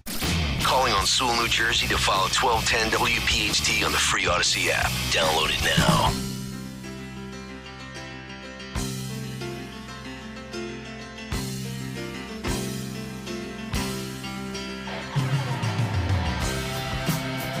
.04 as we continue. It's Kayal Company, Hour 2 here on a Wednesday. Great to have all of you aboard. Talk Radio 1210 WPHT, the free Odyssey app. Stream us live, watch us on YouTube, youtube.com/@1210WPHT. What's on the cut sheet, 7:45. Coming up around the bottom of the hour, we will talk about the big story coming out in the world of free speech with Ford backpedaling when it comes to the removal of AM radio in their new upcoming models of electric vehicles. So that's a big win for free speech, and we'll get to that story and delve into that coming up, as well as Stephen A. Smith joining the media train of the racial attacks on Ron DeSantis and labeling Florida a terrorist state and a place where it's very hostile towards the black community. So I'm going to rip Stephen A. Smith coming up. I'm going to hit him with facts that will completely wipe out all of his emotions. That's coming up, as well as Donald Trump, his court case. We got to get to this. Just random, right in the middle of the 2024 campaign. Why don't we have a trial? So we'll get to that as we continue as well. A lot to hit on. But right now, Dawn Stensland, 7:06. It's round 2 of the news. Yes, and good morning. Round 2 of our Kayal Company News Live, sponsored by Holland Floor Covering this morning. Bright, sunny morning, bright, sunny week. Full forecast in just a moment. In the news this morning, Philadelphia, a 15-year-old boy shot multiple times while inside this SUV at a Wawa parking lot. This is in the Kensington section of Philadelphia. Happened outside the store there on Aramango Avenue near East Huntington Street early this morning, about 1:30 this morning.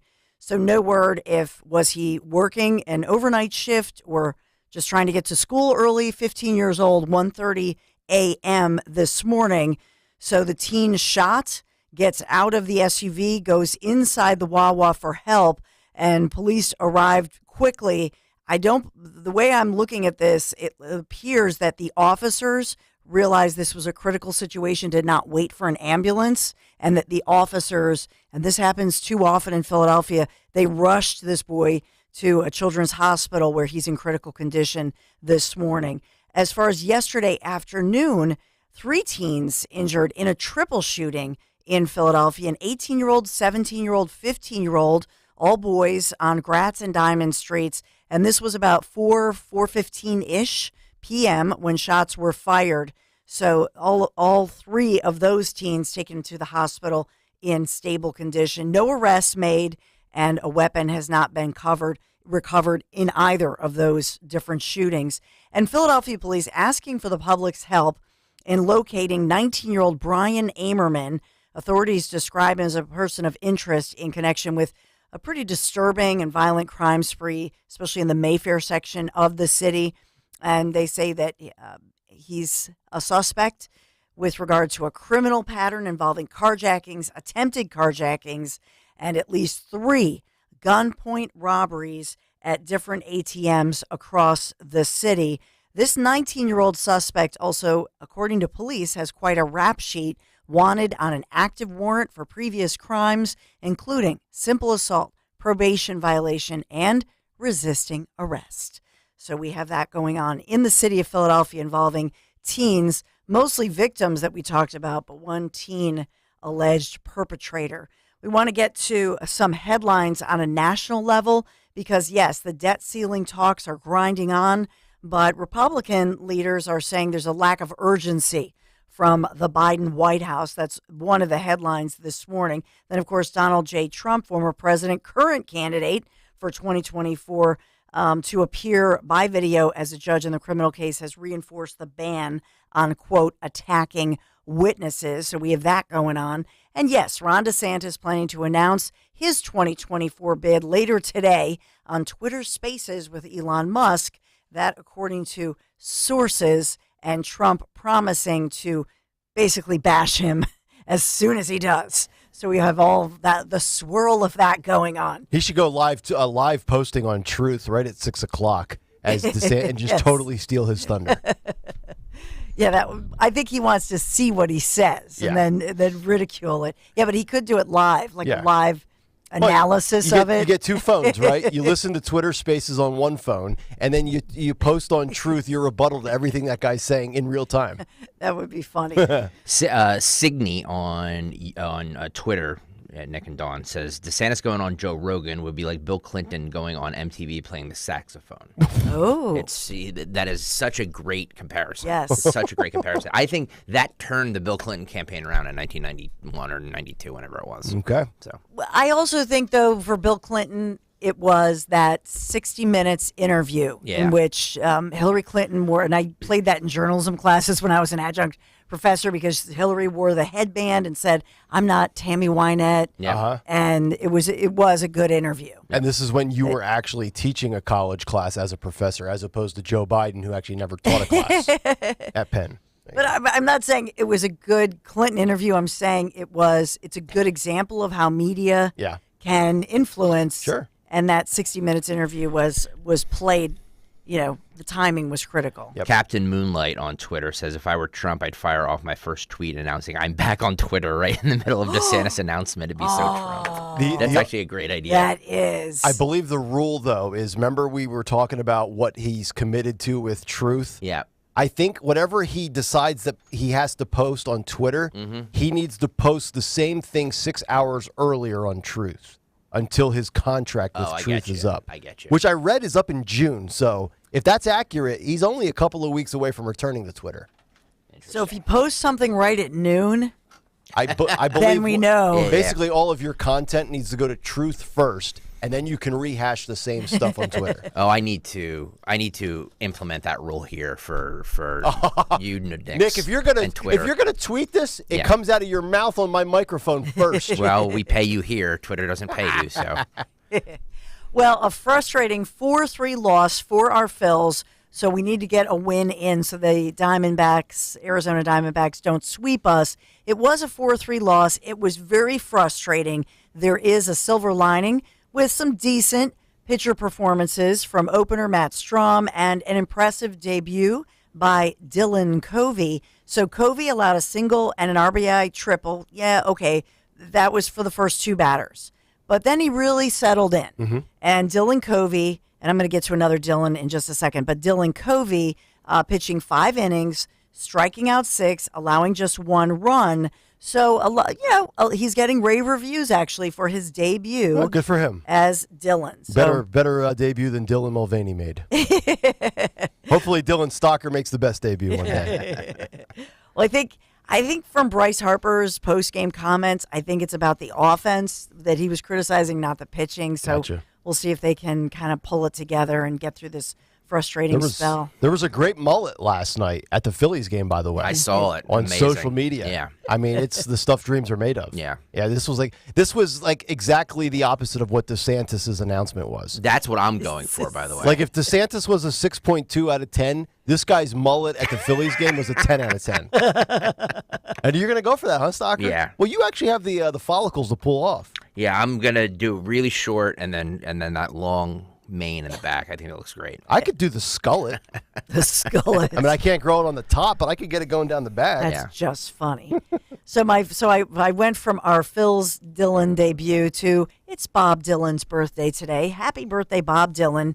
He won't be here, 80 years young, but he won't be here. But there will be celebrations and the birthday bash that I talked about yesterday in Ambler. So pretty cool. And I know Greg Stock. I do that for Greg because Greg loves Dylan.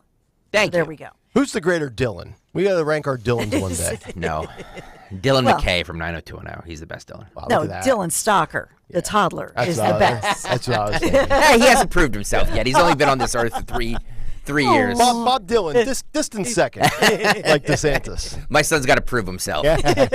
Life ain't easy, kid. That's right. Well, Holland Floor Covering, thank you for sponsoring us in our Kayal Company News Live. Holland Floor Covering is the region's premier flooring dealer, family operated for more than 50 years, providing exceptional service and professional installation. Visit their 2 showrooms in Wayne or Newtown. No charge samples, no obligation estimates. Learn more, hollandfloor.com. Our T-Mobile Weather Center forecast, which I think you're going to love. Today, a taste of summer as we kiss 80 degrees, bright sunny skies, and mostly sunny or all sunny skies through next Monday. No measurable precipitation at all. But tomorrow for your Thursday, as we start to tick-tock toward the big weekend, it looks like we are dropping about 10 degrees. So we'll be about 71 degrees. Today will be 82-ish, actually, at the height. And then tomorrow, 72, Friday, 73. And then for the weekend, we pop up to mid-70s. So a beautiful stretch as we head through the week. That's the T-Mobile Weather Center forecast. As we TikTok our way towards the weekend, Dawn says. That's the only TikToking we're going to do on this show. Right. I'll tell you that right now. 855-839-1210. We'll get to Trump next, but we only got about 30 seconds left here. So I did the DMV thing yesterday. What a hellhole. Yeah, I saw the picture on Twitter. I mean, the line was out the door, and that was just to get scanned, go to the lady, who, by the way, is behind a big plexiglass thing. Of course. And by the time I got up to that point and realized I need my birth certificate and my Social Security card, which I forgot. So Are you kidding? So I stood in line. My brain was totally fried from doing the show. And she goes, yeah, you're going to need 2 forms of ID and a proof of residence, and then you can just go back there and they'll take your picture and you'll get your new license. So I went back home, had to look for the whole thing. I was in line had to be 25, 30 minutes just to be told. Yeah. But I took your advice. I went off of Swede Road. So it probably could have been worse if I went to. Usually they're great. Yeah. Maybe there's a certain day part or something that's worse because usually they move you through. Don't go at 10:45 in the morning. Everybody on their lunch break is there. And I'm just sitting there like a schmuck. No. Yeah. I'm like, is this the line to get in? They're like, I don't know. And they're all rude, right? Like, you ever go to a DMV, they all hate their existence. Yeah, they hate their jobs. Yes. Yeah. It's like, it's not my fault you chose to work for the state and deal with idiots like me. I've never had a bad experience at DMV. Oh, here we go. No, I'm really serious. I just guess I'm lucky. You ask them one question, and it's like, oh, I'm sorry. Did I bother you? Did my question, make you actually do some work? Like, God. Anyway, I wanted to ram my head through that glass plate window. Did you get it? No, I didn't. Oh, my I can't goodness. find my Social Security card or birth certificate. So it was all for nothing. Yes. Wow. Yeah. So I FaceTimed the wife. I'm like, hey, I thought I brought my documents with me when I came up here. I'm like, can you check in the safe back at home in Nashville? She goes, no, you have them. I'm like, well, I looked everywhere in the apartment. They're nowhere to be found. So she goes, okay, I'll look. She forgets the combination for the safe. And it's not like, it's not like a sitcom. It is. It's not like her iPhone passcode either. It's like this random combination like on the combo locks in high school. So she had to email the security safe company to get the new the new combo. Goodness. And they charged her $25 for it. And she still didn't get the email yet with the new combo. It's wrong. Could take up to 24 hours. Oh, boy. I hate my life. I'm sorry all that happened. Life with an L, not wife. But some days I hate her too. 855-839-1210. We'll come back, and Stephen A. Smith goes in on Ron DeSantis, and Donald Trump gets completely jobbed by Alvin Bragg and his office. Details on the other side. Are you tired of dealing with those old, inefficient windows in your house? Maybe it's time to go Guida. How about that drafty, beat-up-looking entry door you've painted over more times than you can count? Well, go Guida. Need added protection from the elements with a new storm door? Go Guida. And what about that sliding patio door or garage door you've been meaning to replace? Go Guida. Whatever your home improvement needs are, I suggest you go Guida with the great people at Guida Door and Window. To help get your project started, Guida is offering 20% off all windows and doors while allowing you to start your project with no money down and up to 3 full years to pay it off interest-free. That's right. Receive 20% instant savings with the luxury of paying off your project interest-free for up to 36 months. Restrictions apply, offers for a limited time, so what are you waiting for? It's time you finally go Guida. Call today, schedule a free in-home estimate at 1-877-GO-GUIDA or visit them at GoGuida.com. That's go, Guida.com. This is Flea for this little light. a podcast about falling in love with music. I started a nonprofit music school about 20 years ago called the Silver Lake Conservatory of Music. The reason that I started doing this podcast was music education. I'll be speaking with Rick Rubin, Thundercat, Stuart Copeland, Margot Price, Corey Henry, Cynthia Erivo, Sheila E., and Patty Smith. Please listen and follow This Little Light, a presentation of Cadence 13 on the Odyssey app or wherever you get your podcasts. Live life to the fullest. Yeah, you hear that all the time, but it's easier said than done when you're in pain. Hey, Dawn Stensland here. QC Kinetics really does give people all over our region back their quality of life by providing much-needed relief for chronic joint pain. Doing it in the most non-invasive way possible using regenerative treatments from your body's own natural biologics. QC Kinetics concentrates these impactful treatments right at the source of your pain, directly applying healing properties where you need them the most. No surgery, no downtime, no steroids or harmful drugs, and patients are raving about the results. What does living life to the fullest look like for you? Finally being able to play golf, walk your dog, enjoy time with your family, or just do your job without pain, whatever it is. Don't wait one more day. Call QC Kinetics for your complimentary consultation with locations around the Philadelphia region. 215-999-3000, 215-999-3000. Tell them Dawn sent you. Dawn Stensland weekdays 10 till noon. Dom to your down on noon till 3. Free speech lives here. Talk Radio 1210, WPHT, and on the free Odyssey app.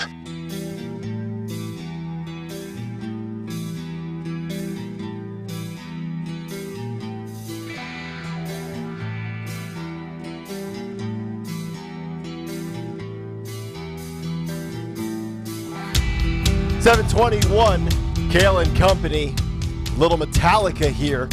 Our playlist, Peter Kean, Highlight Electric, Clifton Heights, PA, I believe. That's right. The man that ponied up all sorts of money 2 months ago for the Travis Manion Foundation Radiothon to have total control of the music and get us kicked off of YouTube when the show gets posted. So, yeah, you get a lot for your money around here. The show from yesterday is back up. Have no fear, but it was down for most of the day yesterday. That's correct. So I looked for it because I wanted to see how many clicks and views we got. Yeah, and I'm like, it's missing. Yeah, I think we only got like 900 because of because it was down most of the day. So. The only way they can derail us is to take us off. Yeah, exactly. You know what I'm saying? Yeah. We always hover in the 1,000 to 2,000 section for each show. So the YouTube, man, we for only having 3.25 or 3.3 whatever thousand subscribers, a good majority of the people who subscribe watch. You want to make a push right now for some more subscribers? Yeah, I want to get to 3.3. So if you're listening right now at 7:22, hit the subscribe button. YouTube.com/@1210WPHT. My goal is 4,000. I might be shooting too high, but my goal is 4,000 by Memorial Day. Yeah. So if you could help us get there as close as we can get, that'd be fabulous. You're never shooting too high because, as Casey Kasem used to say on his top 40 countdown, keep your feet to the ground and keep reaching for the stars. Yeah. Look, I've said this before. I want to go into the brand manager meeting next week and be like, hey, look, 4,000 subscribers. What do you got? What do you got? What do you got? Is it Tuesday? When is that? Thursdays. Yeah. Thursday. Yeah, I can't imagine there'd be a meeting day after Memorial Day. No. Oh, that's true. Yeah. Everybody be hungover. They're all off. What was I around. thinking? Yeah. 3-day work week next week. We got to take Tuesday off to recover from the other vacation. That's sales. That's right. That's right. So let's rip Alvin Bragg and his office and also the judge. New York City Judge Juan Merchan, I think that's how you pronounce his last name, has set a trial date for Manhattan District Attorney Alvin Bragg's criminal case against former President Donald Trump. The former president appeared in court yesterday via, we'll call it Zoom. They like to call it virtually, when Merchan announced that Trump's trial would begin on March 25th, 2024, right in the middle of the primary season. Like, think about this. That is what? April, May, June, July, August, September, October. That is 7 months up until right before the election takes place, right? First Tuesday in November of 2024. And we know Trump facing 34 counts of blibbity blobbity blue, all that nonsense. Trump responded to the court date of March 25th, 2024 on Truth, saying, just had the New York County Supreme Court hearing virtually where I believe my First Amendment rights, freedom of speech, have been violated, and they forced upon us a trial date of March 25th, right in the middle of primary season. Very unfair, but this is exactly what the radical left Democrats wanted. It's called election interference, and nothing like this has ever happened in our country before. And I was thinking about all the people and institutions that have been hacking away at this guy for, by the time we get to March 25th of 2024, for 8 years. Think about the 3 elections. And this is something that Greg brought up when we did a big take about 2 weeks ago. And it was around the media and how you overcome all the obstacles that Republicans face in elections with the disadvantage in media coverage and the weaponization of the DOJ and things like that.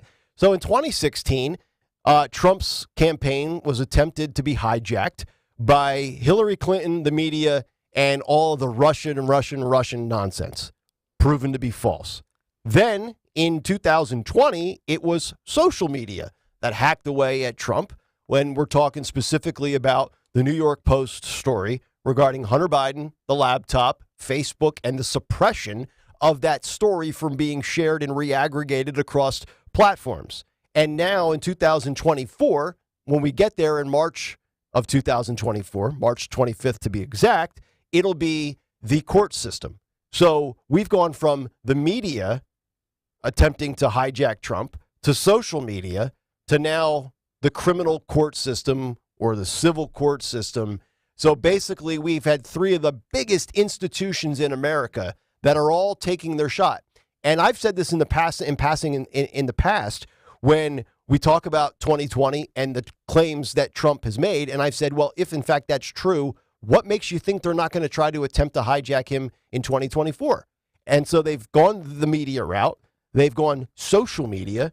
And now it's court case after court case after court case. If he was eligible to run again in 28, there would be a 4th institution that would attempt to hijack him and derail him in a 4th bid if he was obviously allowed to go for another attempt in 2028. So this, to me, not coincidence. And think about this. We are sitting here on May 24th of 2023. I know court cases take a while to get to. I get it. You know, I understand the way the legal process works and backlogs of cases and the whole bit. But we're going to wait 10 and a half months and then conveniently do it as he's entering like the heart of it all. Come on. Come on. But it helps him. That's the bizarre part. I hope it does. Because it... Do you think it does? I don't. kind of do. I do if not. the polls are an indication, it has. No. In a weird way. It helps him with the base. It does not help him I with see what you're saying. With the moderate voters or the middle-of-the-road voters or the ones you have to, convince to win an election. But for what it's worth, and again, take them all with a grain of salt because polls have been very off lately in the last 8 to 10 months, especially so. I mean, the thing that really has separated Trump from DeSantis, if you look at the polls and if you look at kind of, I believe Real Clear Politics has this on their website. You can see it.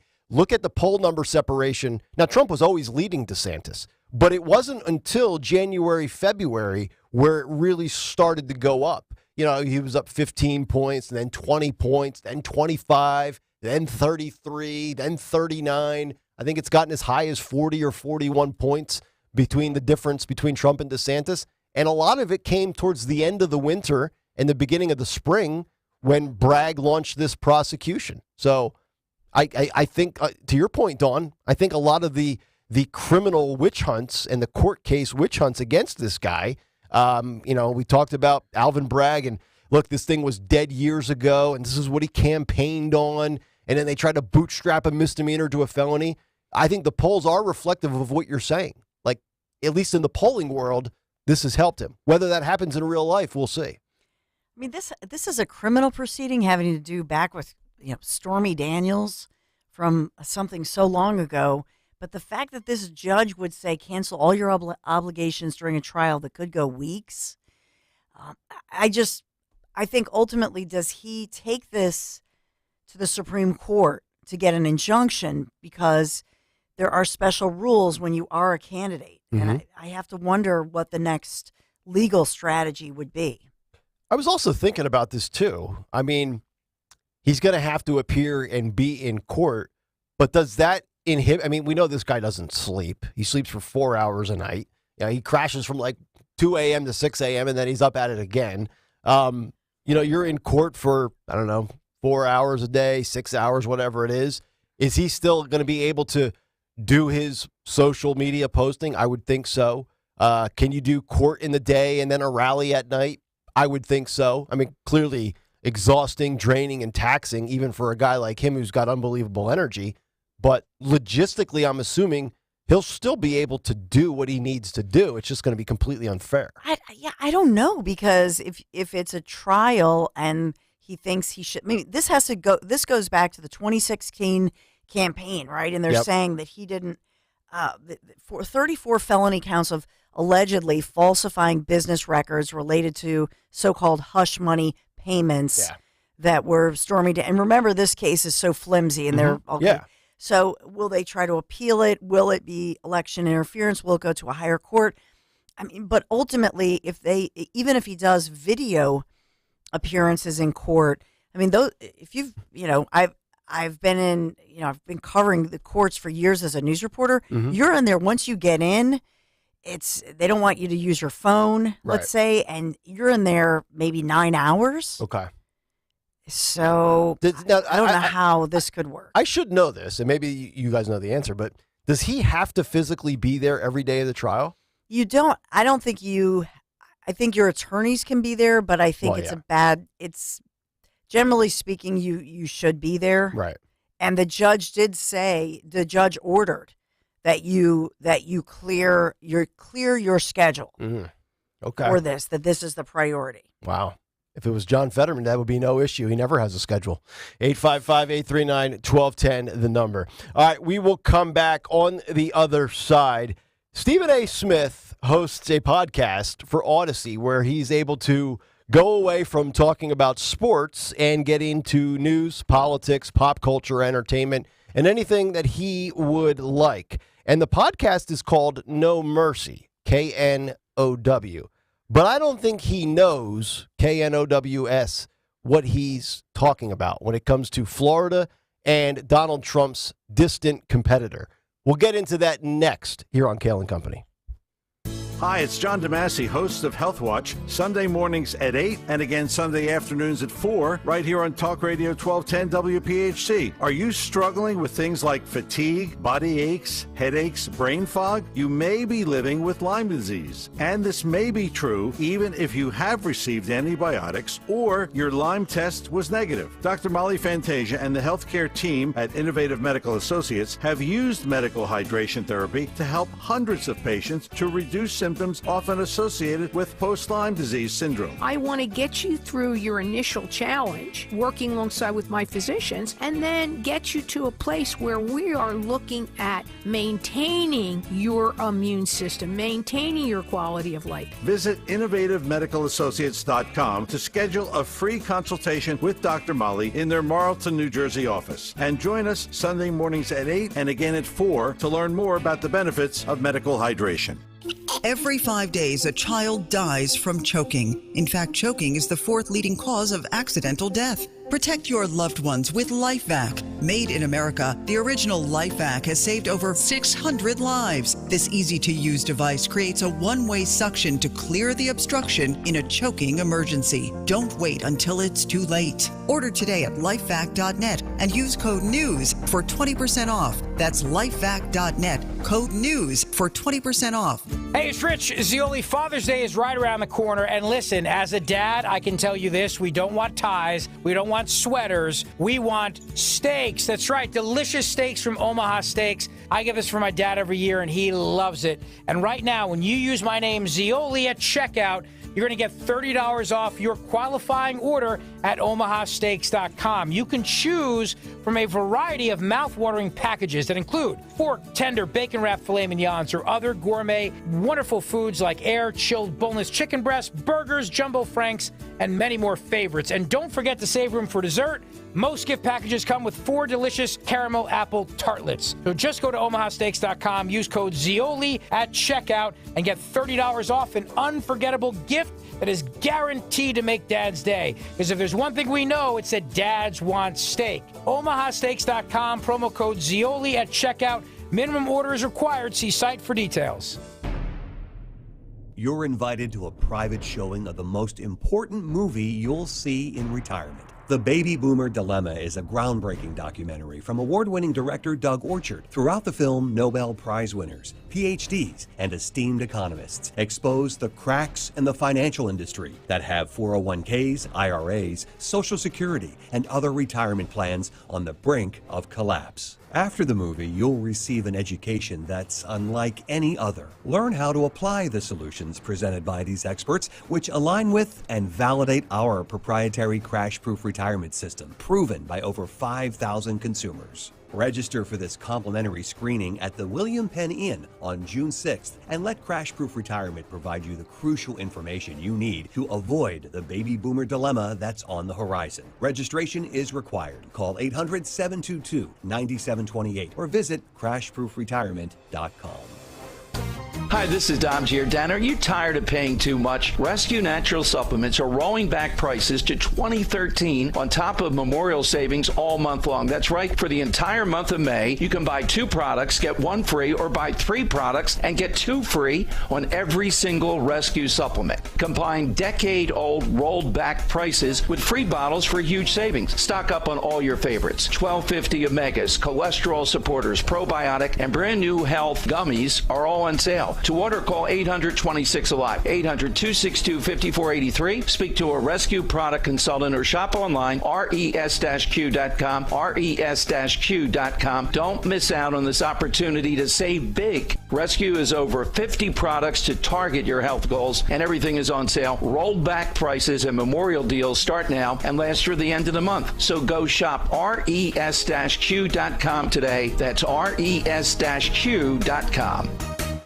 Follow Talk Radio 1210 on Instagram and Facebook at 1210 WPHT.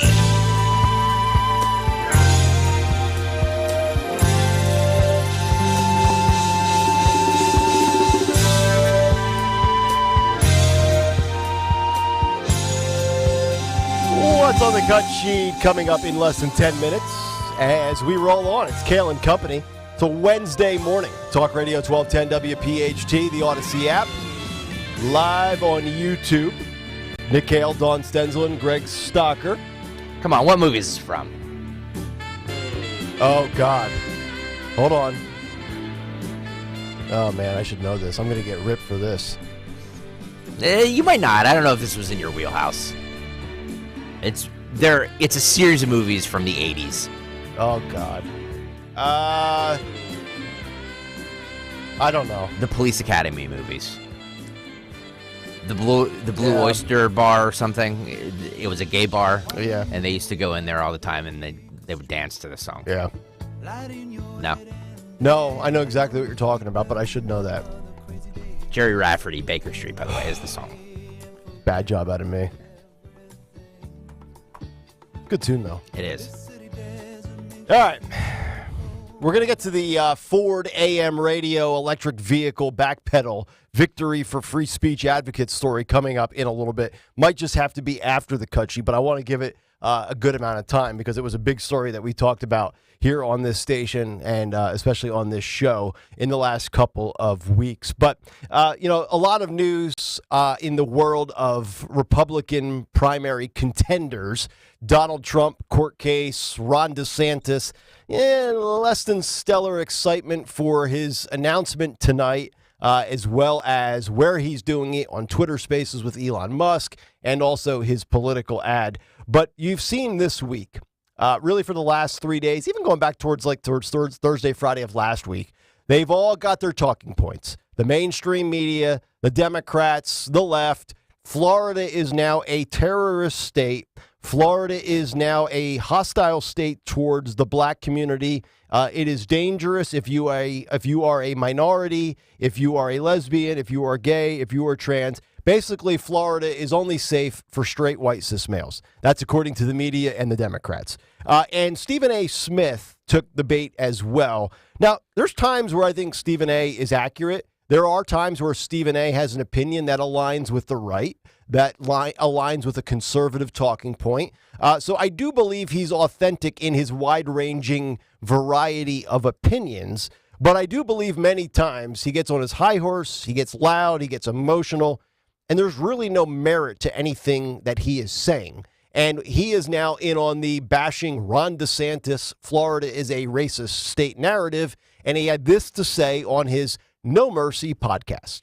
But in the end, if you're DeSantis, it's bad enough you've alienated the Latino community. It's bad enough you've alienated tens of millions of women, because I assure you, even though you have an abundance of women against abortion, most would like the right to make the choice for themselves as opposed to having male politicians dictate those choices for them. Now we get to this latest stuff. And this is where it hits home for me, because I'm a black man and we're talking about the NAACP. Let me put on my glasses to make sure I read this accurately right here. The NAACP issues a travel advisory warning. The NAACP issues a travel advisory warning black people not to travel to the state of Florida. I sincerely hope I don't have to remind y'all that the NAACP stands for the National Association for the Advancement of Colored People. I would like to believe y'all know what the hell that is. Anyway, I digress. The NAACP on Saturday issued a travel advisory for Florida over Republican Governor Ron DeSantis' aggressive attempts to erase black history and to restrict diversity, equity, and inclusion programs in the state's schools, the organization said in a statement. Quote, under the leadership of Governor DeSantis, the state of Florida has become hostile to black Americans and in direct conflict with the democratic ideals that our union was founded upon. That was Stephen A. Smith on his No Mercy podcast, and I'm going to totally obliterate his entire audio clip that we just played for you. First of all, how about the NAACP issuing a travel advisory warning? I thought travel advisory warnings were issued like during inclement weather. So travel advisory warning, black people stay out of Florida. It's not safe. Don't go in the water. All right, so let me just rip this apart. So Stephen A. Smith brings up the NAACP. I would like to ask Stephen A. Smith if he's aware that the chairman of the NAACP lives in Tampa, Florida. That's number one. Number two, you took the NAACP bait on, quote, Florida being hostile to black Americans. I guess he's also unaware of the thriving small business community of black Americans in Florida. Per capita basis outnumbers white small business owners. He's also oblivious to people of all races, including black people, leaving New York, California, Pennsylvania, and other Democratic-run cities for Florida in record numbers. He admits to not being, and you heard him say in the clip, he's not an aficionado on the subject, which clearly he illustrates by just how uninformed he actually is. I would argue that he looks like a fool. He says, quote, Ron DeSantis alienated the Latino community. Dude, he won Miami-Dade County by a margin that hasn't been seen since low-energy Jeb Bush in 2002. A 20-year record. His 2022 numbers showed that Ron DeSantis in Dade County won 70% of the Hispanic vote. So who did he alienate in the Latino community? He crushed the Hispanic community by garnering their votes. What are you talking about? And then aggressive attempts to erase black history is a quote from Stephen A. Smith. No, black history is still taught. What is not permitted is the opinionated commentary added to the curriculum with left-wing ideology on things such as abolishing prisons, which I think anybody with a functional brain would realize that the asinine progressive thought process behind eliminating and abolishing prisons serves nobody in humanity in a civilized society any good. He also says DeSantis banned the, quote, funding from colleges and universities for diversity, equity, and inclusion programs. Yes, that's correct. He has. Because getting into college or any walk of life professionally, as I have said umpteen times on this show, should be based on merit, skill, hard work, cashing in on our capitalistic society and what you get based on what the free market dictates, not based on identity politics. You don't need to admit somebody because they check a box off if they're not qualified when somebody of another box is more qualified. And perhaps Stephen A. Smith did not read the 41-page syllabus of the AP African American Studies course that is offered in Florida colleges and universities that he says DeSantis is shutting down to erase black history. And he obviously did not read it and what it includes and what it does not. Stephen A. Smith, you're a journalist, or you used to be one at the Philadelphia Inquirer or the New York Daily News.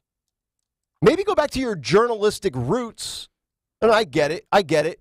Being a gas bag pays better nowadays. You just spout off whatever you want in front of a camera or a microphone.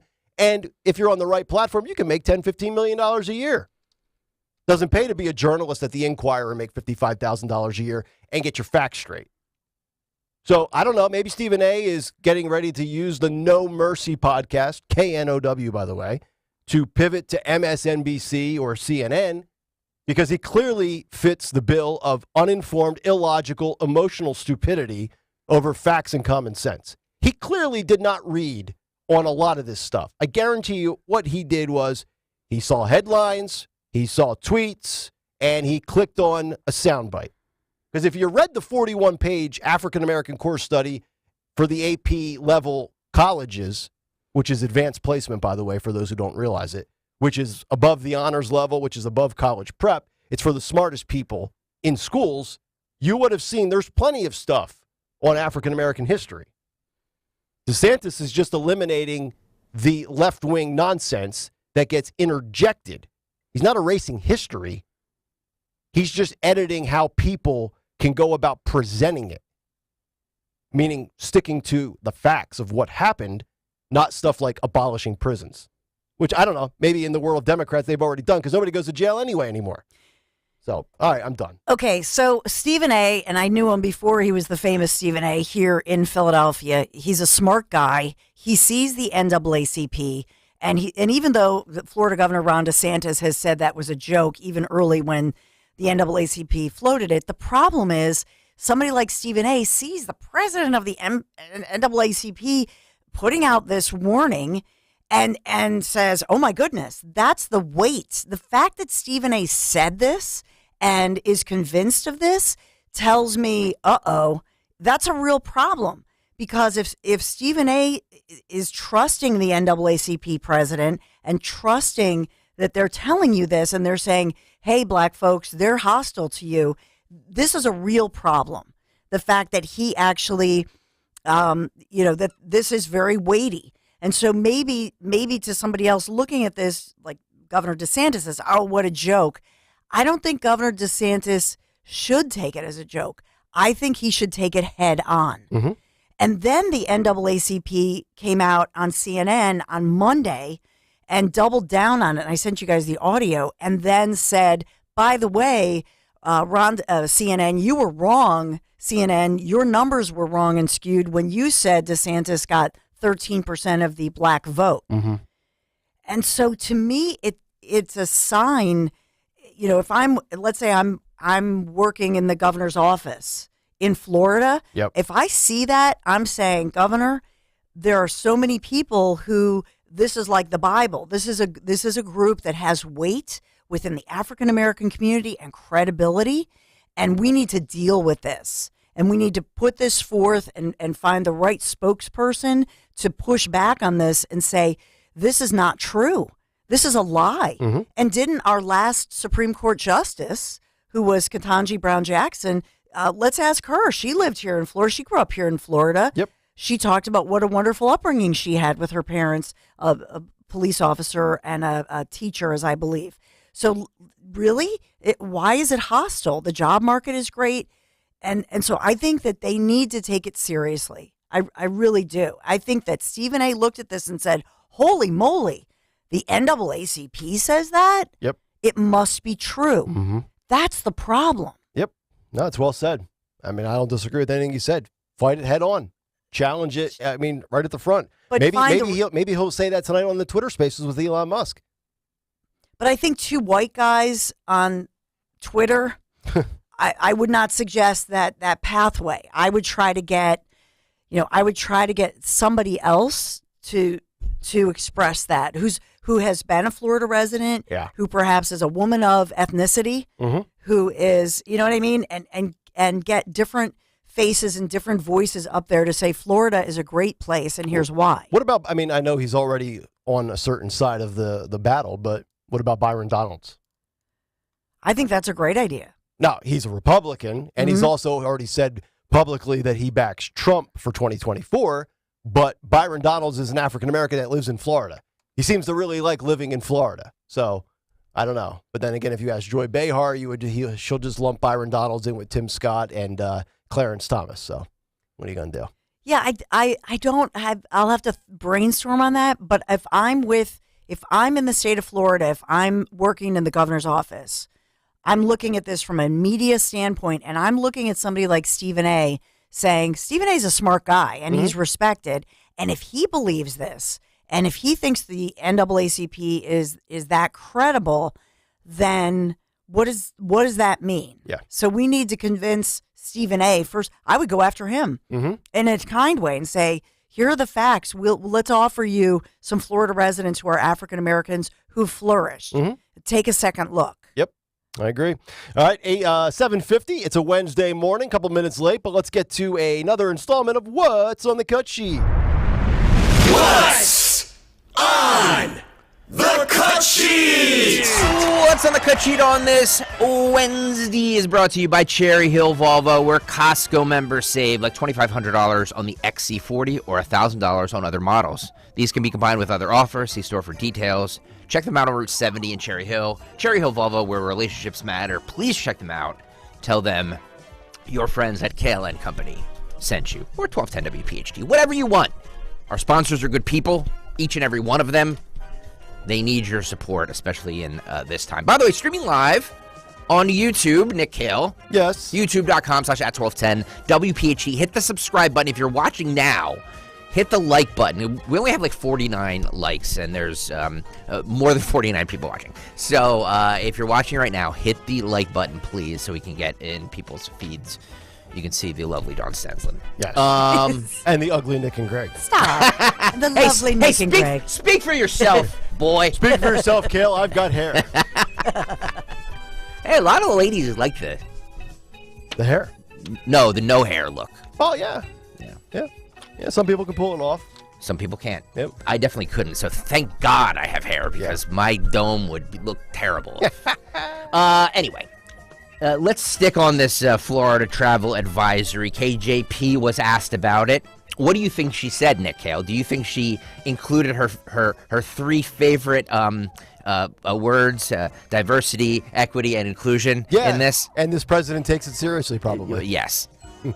The NAACP has made a move, a travel advisory for the state of Florida after several issues against the other, if you will, from Governor Ron DeSantis. And they're saying that the hate that is coming out of this political season is dangerous. What do you say to what the NAACP has done? I mean, they're following behind other groups, be it groups supporting race or LGBTQ+, but they're making a bold statement. What do you say to this? So I'm not going to to comment on travel advisories specifically, but I'll say this more broadly, and where we have been as administration, as a White House, we've been outspoken about the impact of misguided policies advanced by Florida lawmakers. Republicans in Florida have attacked diversity. They've attacked inclusion efforts. They've limited the teaching of Black history. And they've launched attacks on the LGBT youth, immigrants, educators, and women's reproductive freedom. That's what you have seen from lawmakers in Florida. So I'll let NAACP, I'll let LULAC speak to their specifics of their travel advisories, but this administration is going to, as we have for the past 2 years, continue to speak out against discriminatory policies pushed by state leaders across the country, and we've seen them across the country by Republicans, extreme Republicans, putting forth these policies, these legislation that hurt Americans, that take away their freedom. And so, again, we're going to continue to be outspoken. That's what we believe it is our duty to do here. That's what the president believes, and we're going to continue to call this out.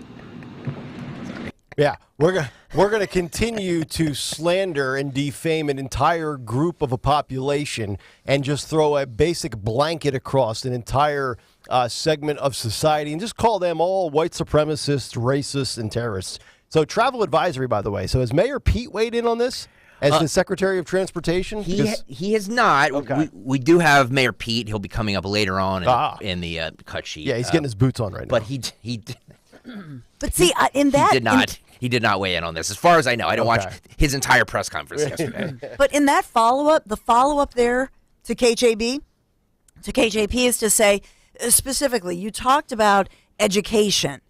Then tell us where. Right. Where in the curriculum are they doing this? What part of the curriculum where there's a historical context has been either retracted or altered or made to look better to the white person and less offensive to the Black person? Show me specific examples of this. Because as you pointed out, this is an AP course. By the way, it's taught I found it in a Wilmington, Delaware school. It's actually only taught in like 16 schools across America. I think one school. Yeah. That's a high school and it's a college course that's offered by straight A students, right? Who want to take college courses while they're in high school. So it's absurd, but the point is, as a news reporter, if I'm in that White House press pool or what have you, I'm saying to KJP, are African Americans in America in danger of traveling to a major United States state? Right. Are African Americans in danger to go to Florida? That's a legit question. I would hold her feet to that fire and to the President Biden and so on, because that piece of it is ridiculous. Yep. But if that were true, then I would take it seriously not take it as a joke. Do you know what I'm saying? Yeah. Duh. And you know what I would like to do? Anthony Dorenzo's dad, David, one of our sales guys, one of his clients is one of the bus tour companies. I think it's Perkiomen Tours. Yes. What I would like to do is round up a bus and get every you know they're listening and they're gonna be on the phone with this company soon. So you better be ready to go through with it, whatever you're gonna say here. Right. Okay. I have to know. You mean actually follow through? Yeah, on my follow idea? through. Oh, follow through with an idea. This would be, and I might not come back either. Oh boy. Because what I want to do is I want to get a bus, and I want to get every minority conservative that we can get in our listening area, and I want to go on a bus with Black Republicans or Hispanic Republicans or gay Republicans or trans Republicans or whoever, and I want to take a bus trip. Kayal Company bus trip to Florida. We can't just include. And we're going to take a bus to Florida, and we're going to go to Jacksonville, to Tallahassee, to Orlando, to Miami, to Port St. Lucie, to Jupiter, and back up. And I want to be with them. Wait a minute. You skipped Fort Myers and Naples. And we got to see pick up Susie Cool. We'll get her. She can follow us in her convertible, and we will see how many people are under attack in hostile Florida ran by terrorists. Yeah, I mean, then we'll report back to Peter. Think about Doocy. this. This is a major organization saying you are in danger as an American citizen if you travel to a certain state in the United States of America. So I would take that seriously and ask everybody I could at every level, because then you get all these people on record. Do they really think that? Really? Yeah. Why? Right. Why? The reporters have to do a better job when they ask these follow-ups. Yes. And I've lived in the South for almost 5 years. I'm not oblivious to the fact or naive enough to think that racism doesn't exist. I don't think anybody on this show is naive enough to think racism is some made-up thing. But in the South, clearly racism was a big thing, in the 50s and the 60s, far more than any other region of the country. And I've gone from Tennessee to Alabama to Georgia to Mississippi, and there are, trust me, you go travel through Mississippi, get off a highway, go to some back roads, no doubt about it, racist people out there. But sitting here and making it out like Florida is like the land of the KKK or something, it's just so nonsensical. And what bothers me is just the cavalier nature in which we just label Republicans racists by default is so offensive. And I'm not a guy that typically gets offended, but the ramping up of it this week with DeSantis declaring. So was Florida not a terrorist state 2 Tuesdays ago? Did all the terrorists just show up in Florida the day that DeSantis started leaking out information? Where did they come from? Come on, I shouldn't even take their bait. And by the way, here in Philadelphia, we've had, thousands of people shot over the past year and a half? Right. And the vast majority of them black and brown. So should we say there's a danger to black and brown Americans living in the city of Philadelphia? Point. Yes. Where we have mass shootings of black and brown Americans. Right. Toria Holmes on YouTube says, I'll be on the bus. Let's go to the great state of Florida. Let's do it. Black conservative in the house. There you go. All right. So Let's there go. You go. You get first seat. I'll drive. You have at least one person that'll come with you. Let's do it. Dawn and I are busy, by the way. Yeah. We have family obligations. When I stop by Byron Donald's palatial estate and get a one-on-one for Kayal Company, I'll remember you didn't come. I'm definitely not coming. You played this earlier in the Big Take, but it's 8 a.m. So it was 2 days ago. It's a new audience. She says that Justice Thomas and Senator Tim Scott have no clue what it's like to be a black man in America. And he's one of these guys who, he's like Clarence Thomas, black Republican who believes in pulling yourself by your bootstraps, rather than, to me, understanding the systemic racism that African Americans face in this country and other minorities. He doesn't get it, neither does Clarence. Right. And that's why they're Republicans. Yeah. Again, I'll say what I said in the Big Take. It takes some nerve for a white lady to tell a black man that he doesn't know what it's like to be said black man in America. It's just, there's a lot of people I saw on Twitter yesterday that view that to be a racist statement coming from Joy Behar, who many on the left will defend or won't even understand or begin to process how that could be considered racist. Joe Biden yesterday slipped up while attempting to praise Nancy Pelosi. This clip went viral. I think he meant to say the Great Recession, but instead he said this about the former Speaker of the House. With Nancy leading the way, you never had to worry about whether the bill would pass. If she said she had the votes every time. And she had the votes, so many life-changing pieces of legislation. She helped rescue the economy in the Great Depression. Man. Oh, boy. I did a little research. I believe Nancy, unless I got this wrong, and I was not cocktailing last night, so I think this is right. Nancy was born in 1940, and the Great Depression was 1929 to 1939. She was. I know she's a million years old, but I don't think she was there during the Great Depression. Yeah, maybe she was. And if she was alive, she was like 5. So unless she's just really that good as a 5-year-old that she could help with the Great Depression, probably not true. The big discussion on the program today has been Elon Musk and Ron DeSantis on the big Ron DeSantis 2024 announcement going to happen on Twitter Spaces. Elon Musk will be the moderator. He was asked about this yesterday. This is what Elon Musk said. We'll be interviewing Ron DeSantis, and he has quite an announcement to make. And it'll be the first time that something like this is happening on social media, and with real-time questions and answers, not scripted. Boy. Let me just say something. That's going to be tough to listen to, we talked about how difficult it is to listen to him. Yeah. if we could actually give a voice to artificial intelligence, it might be Elon Musk. No, I don't. I'm going to say Elon Musk, I don't have a problem with because I think he is who he is. He's authentic. I actually find him fascinating. And I'm at the edge of my seat just waiting to hear what he's going to say. I do too. So you think Elon's voice is easier to absorb than DeSantis? To me, yes. Wow. There's some affectation. There's something about DeSantis, and I feel like his voice changed.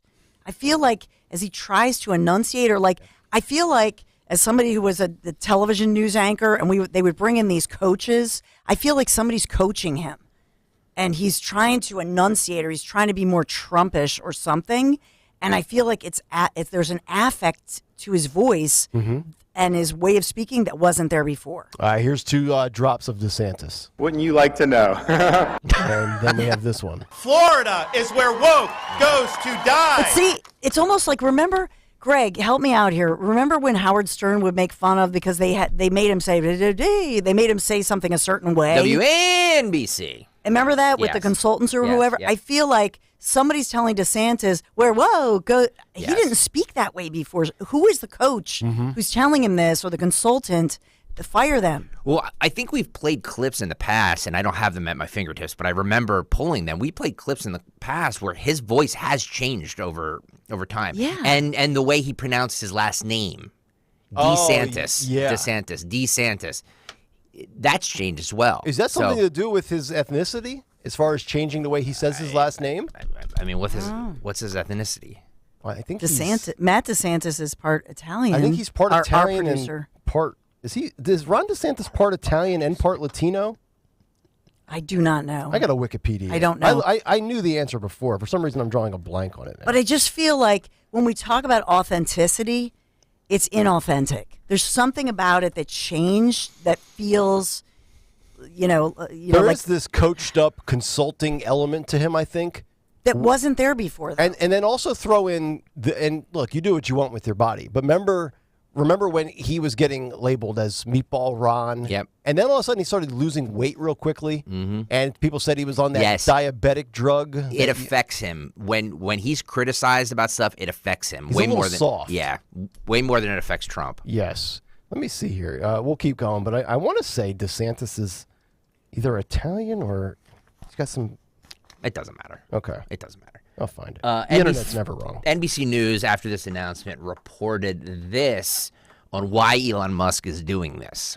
Okay. One of the sources that we've been speaking with told us that in the conversations between Musk and the campaign, he made it clear that he believes that former President Trump cannot win again. He believes that DeSantis can. He believes that DeSantis is the future. And the contrast that the soon-to-be official campaign is looking to draw is just that. They will be looking to draw the contrast of future versus past, of success versus failure, of action versus talk. That is what you're going to see as he steps out into the field officially here.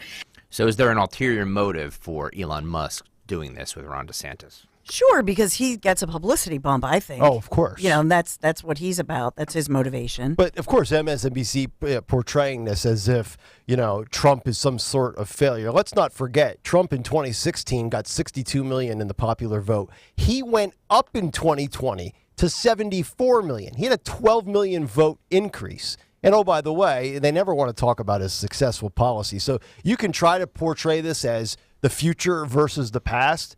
I would say that this is possibly the future against the present.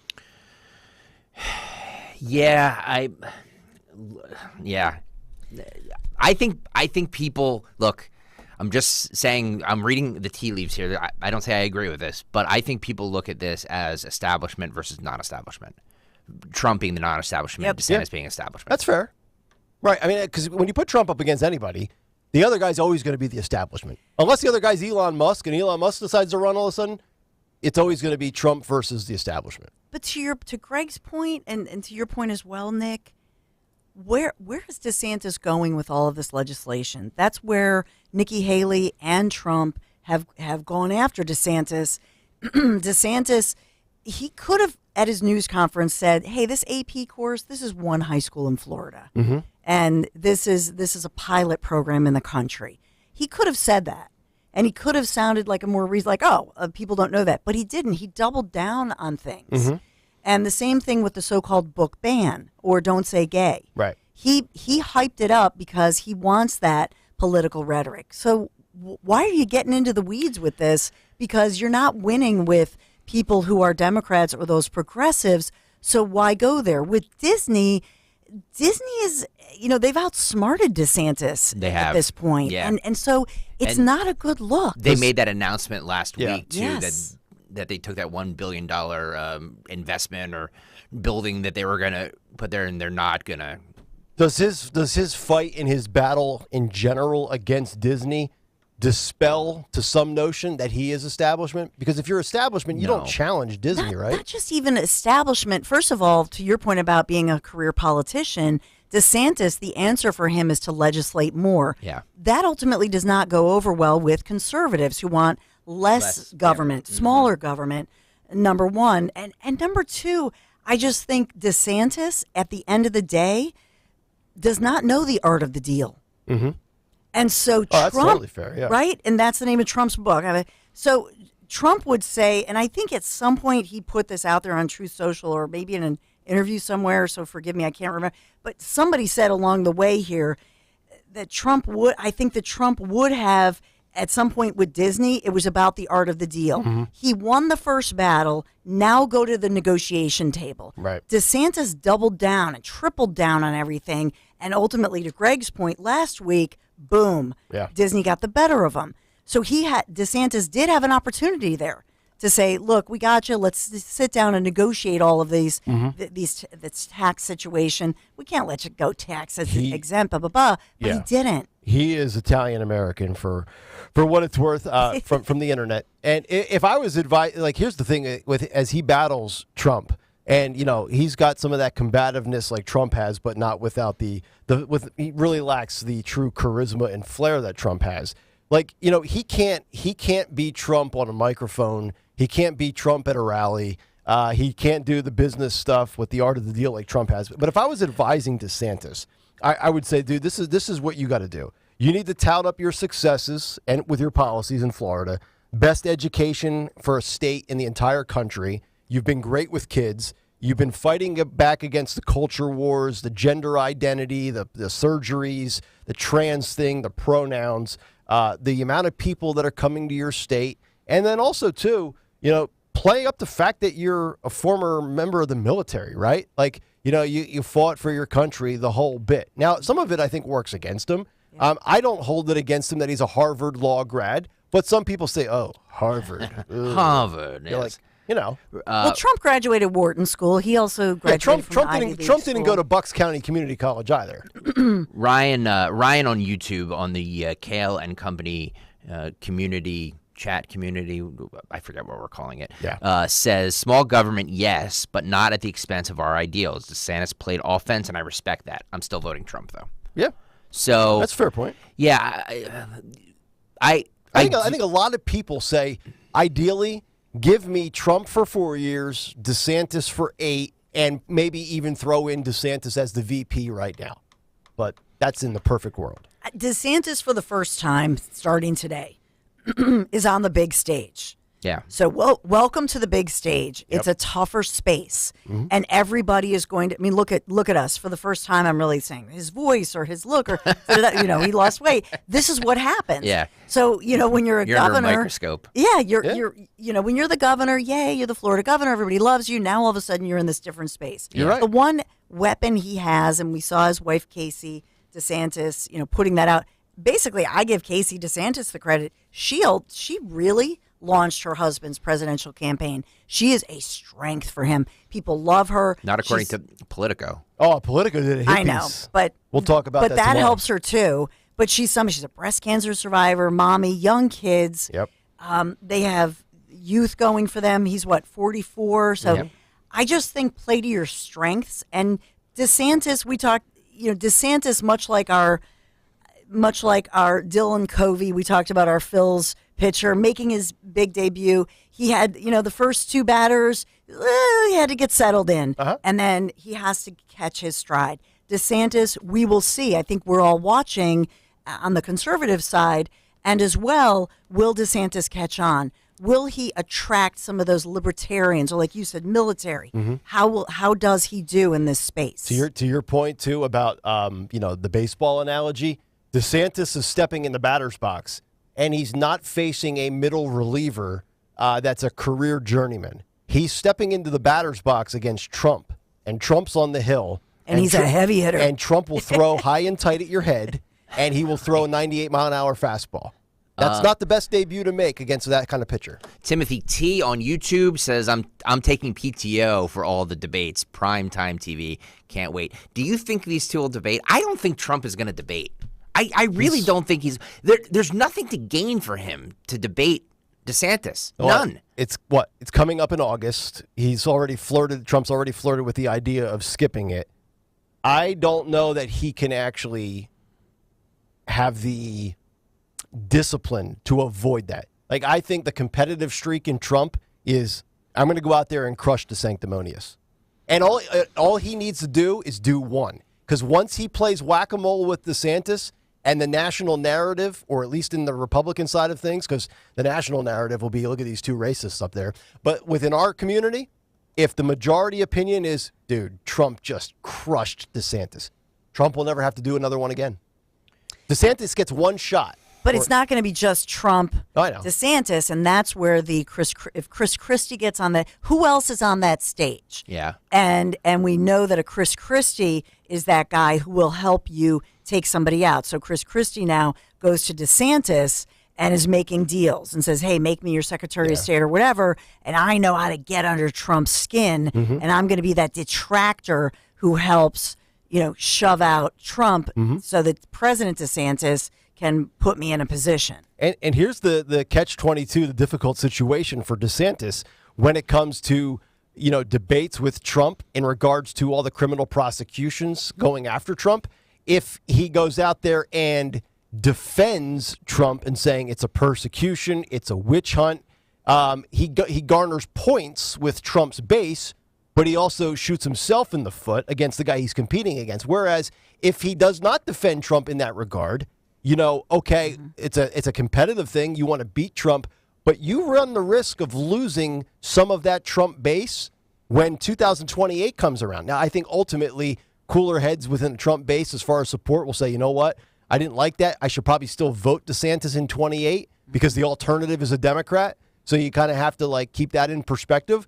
But how he decides to handle or not handle those elements to Trump could go a long way as to, fracturing and splintering the Republican Party and his chances with these people. Yeah, I think as well, Republicans and conservatives, ultimately, they're going to vote for that R candidate. And so we saw with the past election, it comes down to a sliver of the population. That's why Democrats already are working on the black vote. The black vote is in play. Yeah. Why is it in play? Look at what just happened in the city of Philadelphia.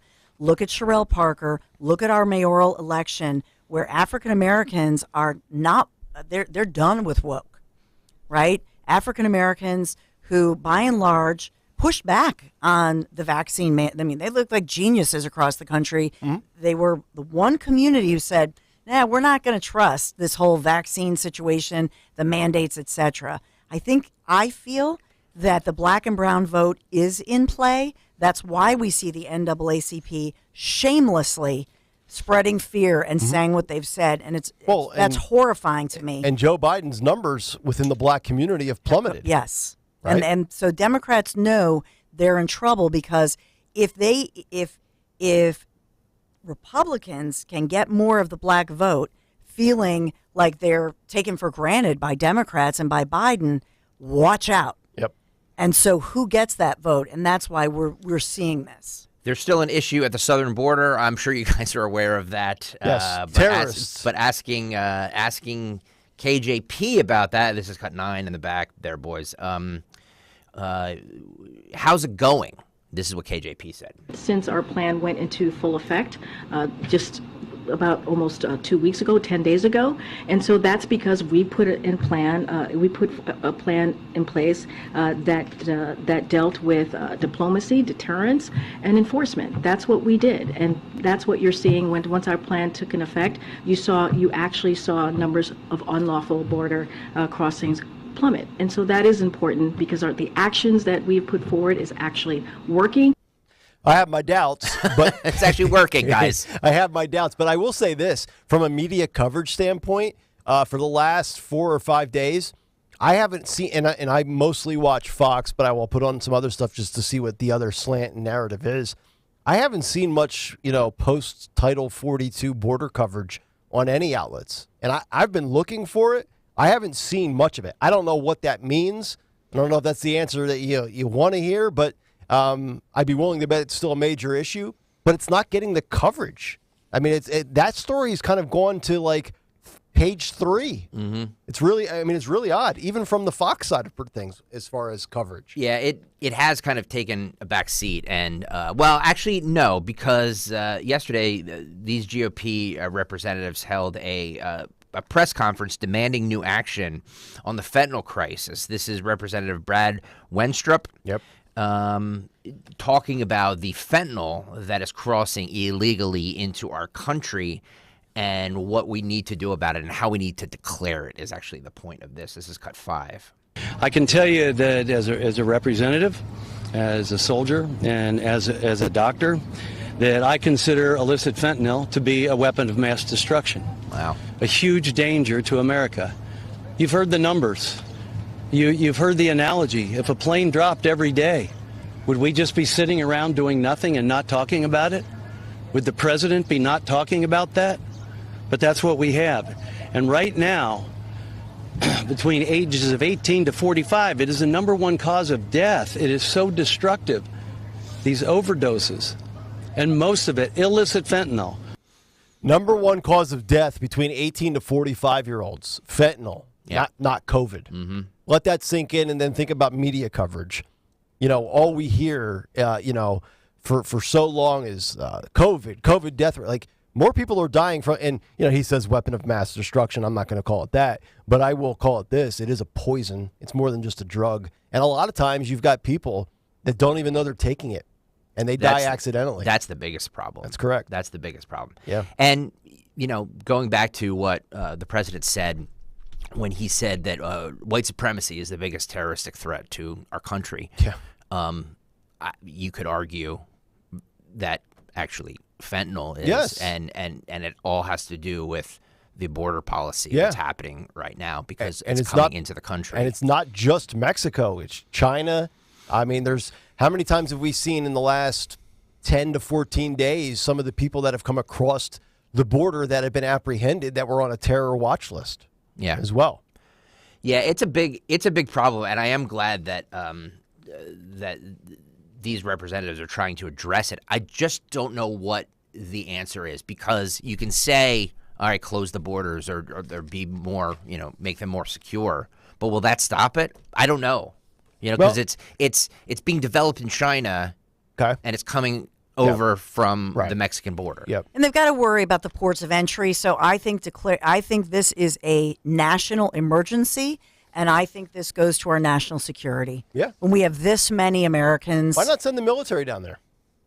And they and remember what was it? And the cartel, when they realized they accidentally killed some Americans, and they went, "Oh, here are the guys who did that," because they don't want the military involved. Oh, of course, to your point. Because if we wanted to, and I'm not talking about sending 1,500 active troops for administrative tasks, like you're talking about special ops. Yeah, like sending legit armed forces to the border. And that's what they don't want. And the cartel doesn't want any part of that. Because if we wanted to, if this country wanted to end the cartel, we would end the cartel, right? Yep. Like we'd go in there, whether it's at the border or we would go in with drones or planes and bomb the you-know-what out of any isolated, determined hot spot of cartel activity. Well, they got to have a factory. Yeah. Well, they've got to have facilities. We can do it in the Middle East, though, right?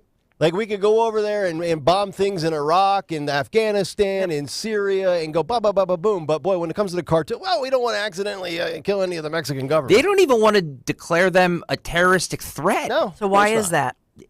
What's going on? Because we have interest in there. Mm-hmm. Yes. That's Dun, dun, dun. That's the Plot thickens. What else is a crisis in America? Former Surgeon General? No, he's a Surgeon General. Vivek Murthy. Is he a Surgeon General? I don't know. U.S. Surgeon General. Yeah. Was on the Morning Joes yesterday and was talking about social media and the youth mental health crisis that is happening right now in America. Dawn touched on this yesterday as well. General Dr. Vivek Murthy. Sorry. Thank you so much for being with us, Mr. Surgeon General. So tell us about your Surgeon General's advisory over social media and the mental health of youth in America. Youths. Well, we're living in the middle of a youth mental health crisis in America, and I've said before this is the defining public health issue of our time. And the reason I'm issuing this advisory is I am very concerned now that social media is an important factor that is driving this youth mental health crisis. You know, I talk to parents all across the country, and the most common question that they ask me is social media safe for my kids? And the truth is, when we look at the collection of publicly available evidence, when we talk to researchers and subject matter experts, we can't say that social media is, in fact, safe for our kids. And in fact, what we do see is growing evidence of harms. And specifically, you think about the fact that kids who use more than 3 hours of social media a day face a greater risk, in fact, double the risk of depression and anxiety symptoms. This is especially concerning when you consider the fact that the average amount of use by kids is 3.5 hours a day. So the bottom line is, this is a real point of concern here. When nearly half of kids are telling us that social media use makes them feel worse about their body image, I think about that as a father who has 2 young children. And I want what every parent wants. I want my kids to grow up confident, to grow up feeling good about themselves. I want them to be able to thrive. We should make sure that social media is, in fact, a place where our kids get benefits and where they're not harmed. Social media. I know you talked about this in your big take the other day. Dawn, I know, mentioned it yesterday and has mentioned it as well on her show. Yeah. So the only thing I think that you can do to curtail this epidemic is have good parenting. Parents being involved, setting limits, setting restrictions. I know, Greg, you think that the ban is not going to work. It's not. I would like to see, especially TikTok banned, but that's just my opinion.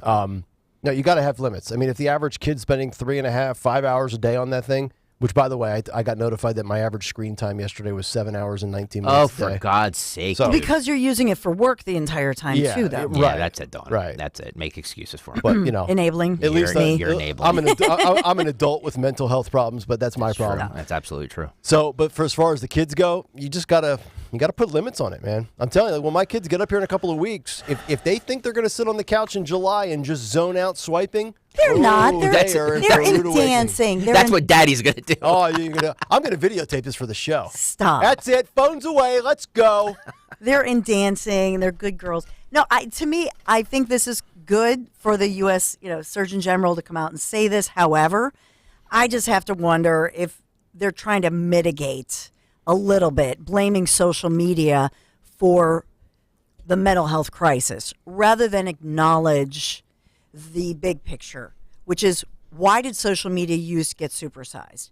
Because of the mandates that went way too far and went way too long, especially in certain states. Yep. And so he doesn't mention that. Right. And that bothers me because, and we all know the truth as parents, especially because, first of all, kids were forced to be on devices. Kids who never even had a device or Wi-Fi, for that matter, if you had to be on Zoom learning in school. But then beyond that, kids couldn't go out, couldn't go and be involved in sports. Everything was shut down due to these mandates that were at some point absurd and too restrictive and fueled by partisan politics and control rather than fueled by science. And so that's what bothers me out of this, is that this guy, he's a U.S. Surgeon General, for crying out loud. Just say it. Just say that this epidemic of our mental health crisis with kids was supersized by, yes, the mandates, and then as well there's a component to the social media. Let's also think about the evolution of the addiction for children. Yep. For kids like Greg and I, it was, hey, you watch too much TV. Enough of the TV for today. No more TV. Then it was, hey, get off the internet. Enough of the AOL Instant Messenger and all the chats and everything, the chat rooms that you're in 1998. Then it became MySpace. Then it became Facebook. Now it's all the apps that do the social media platforms over the last 10, 12 years.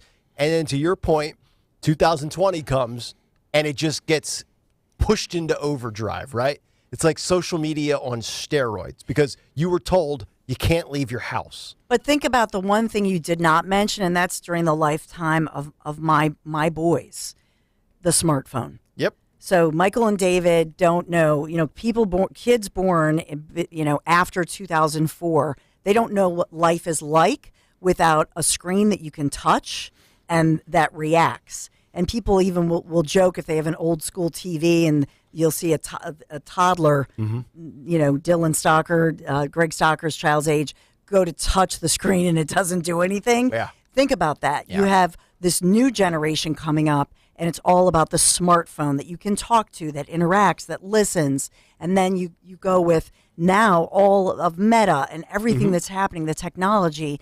And so all of that supersizes it. I agree. But what really intensified it was the pandemic. Because why? The pandemic shut down and banned. You want to talk about book bans in Florida? Let's talk about children by the millions being banned from the classroom, being banned from in-person education. And even when they could come back, and as recent as this past fall, millions of children across America and thousands in this area had to wear a mask. That has an impact on their mental health. We know that. Yep. The science says it. So for a United States Surgeon General to come out and go, oh, well, it's the social media and social media is dangerous, just seems a little bit disingenuous to me. The smartphone has made us stupid. Yep. I've said that for years. And I also think, to your point, when it comes to the pandemic, I think a lot of addictions got exacerbated, right? Like they were. Your social media addiction intensified.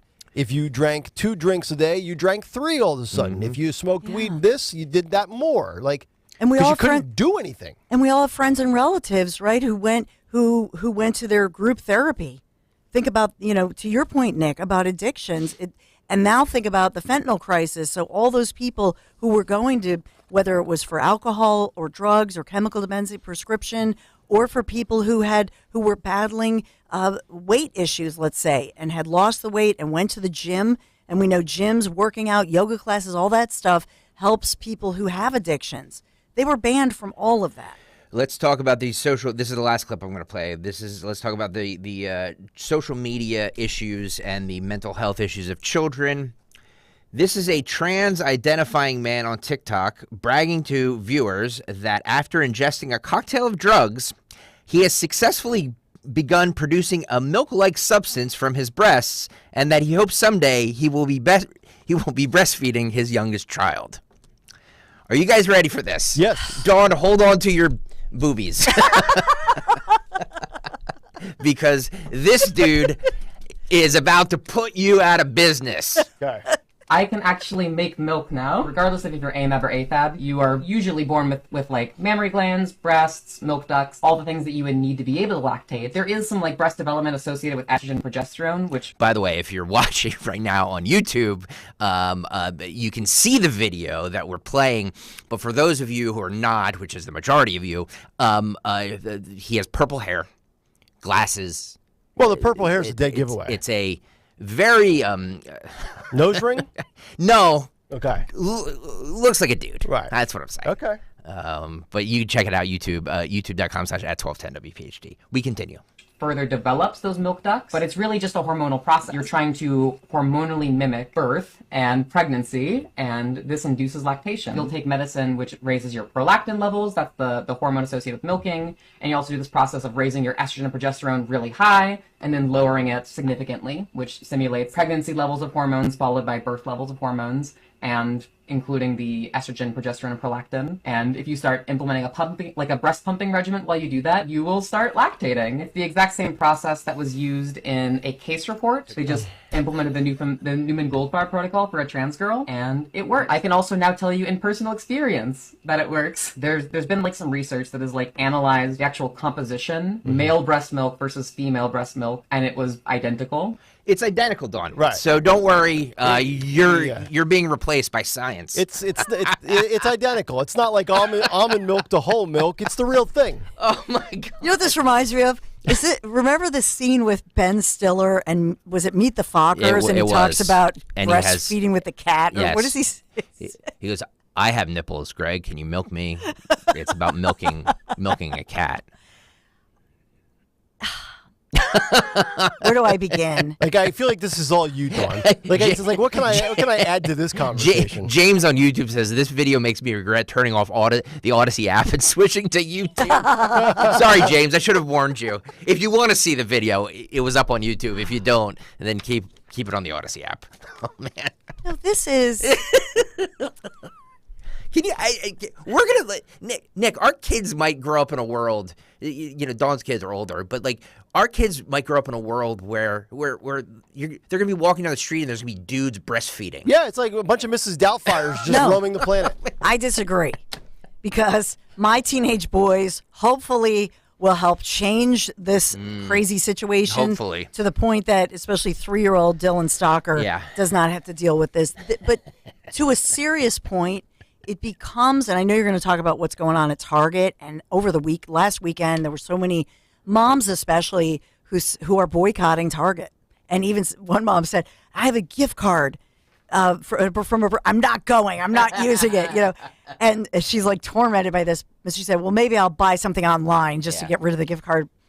But seriously, this borders on, not just borders, this becomes child abuse if somebody thinks that they have a baby that needs nutrition and they really want to put that baby up to the nipple of a biologically born male, because this is about feeding a child and it's about nutrition. Cyber Egg on YouTube says, yum, man milk.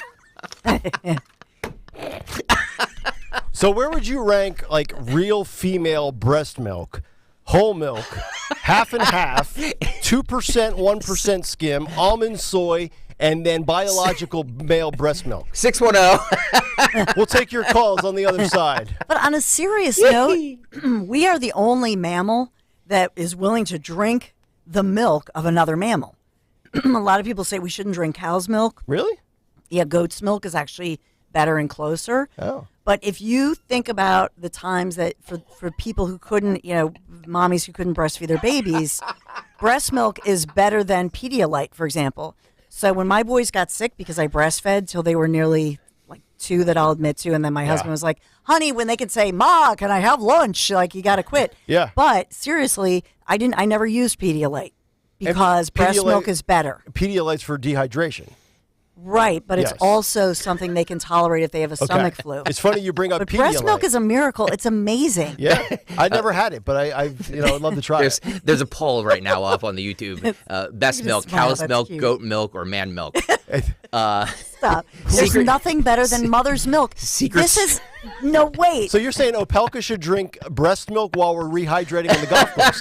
Because he pulled out a bottle of like the kids aisle Pedialyte when we were golfing on Friday. Yeah, it's good for you. Because it replenishes you. It's basically just Gatorade, right? Well, rather than Gatorade or something, I would recommend organic coconut milk, which, anyway. But I digress. Remember back in olden times, they would have a nursemaid for the elderly, like dying person, and they would actually breastfeed them because the breast milk it's that much of a miracle. And so it is a miracle. And on a very serious note, and I know we're having fun with it. We are. But this is an attempt to cancel women. Yes. And I go back to Riley Gaines. I know. Women, you cannot replicate. I'm sorry. You may have AI. You may have robots. You may have all kinds of good stuff. Elon Musk with his freaking big rocket. You cannot make a woman. Only God made a woman. And breast milk and all of this, the womb. Evolution. Women are precious, and we are a miracle. That's why I say we are the pièce de résistance. God created us last. And so for these individuals to try to say, no, women don't matter. We're canceling women out. There's a piece of me that thinks there's more to this all as much as we giggle, and I think we cannot cancel women.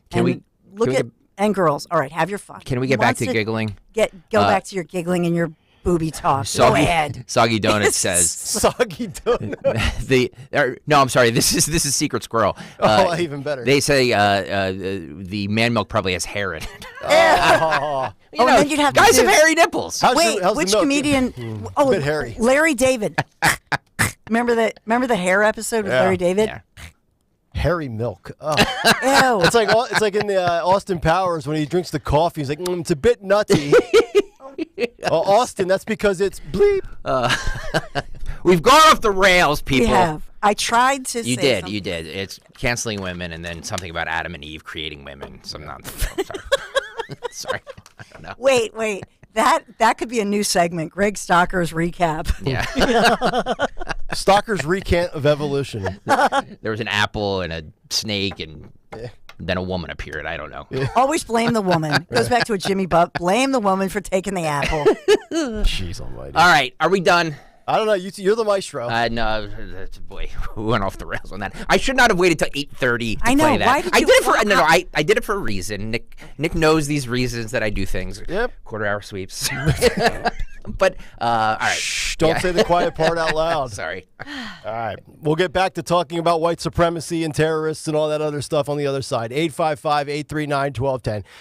We're going to get to Dawn's Big Three in just a moment, but still ahead coming up, we're going to get to the major win for free speech advocates as AM radio will be available now in Ford's new EV cars. They've backpedaled. I guess that whole static and interrupting the computer was all mumbo jumbo, like I said. We'll get to that story and also Target. Emergency meeting. Aisle 4. They're not responding well to the pouch tuck. Dawn Stensland, Big Three at 8:39. It's the Big Three at 8 on Kayal Company. And the Big Three by Philadelphia 100. Yes, Philadelphia 100. So Target is now reacting, making changes to LGBTQ plus merchandise ahead of June Pride Month after threats to workers.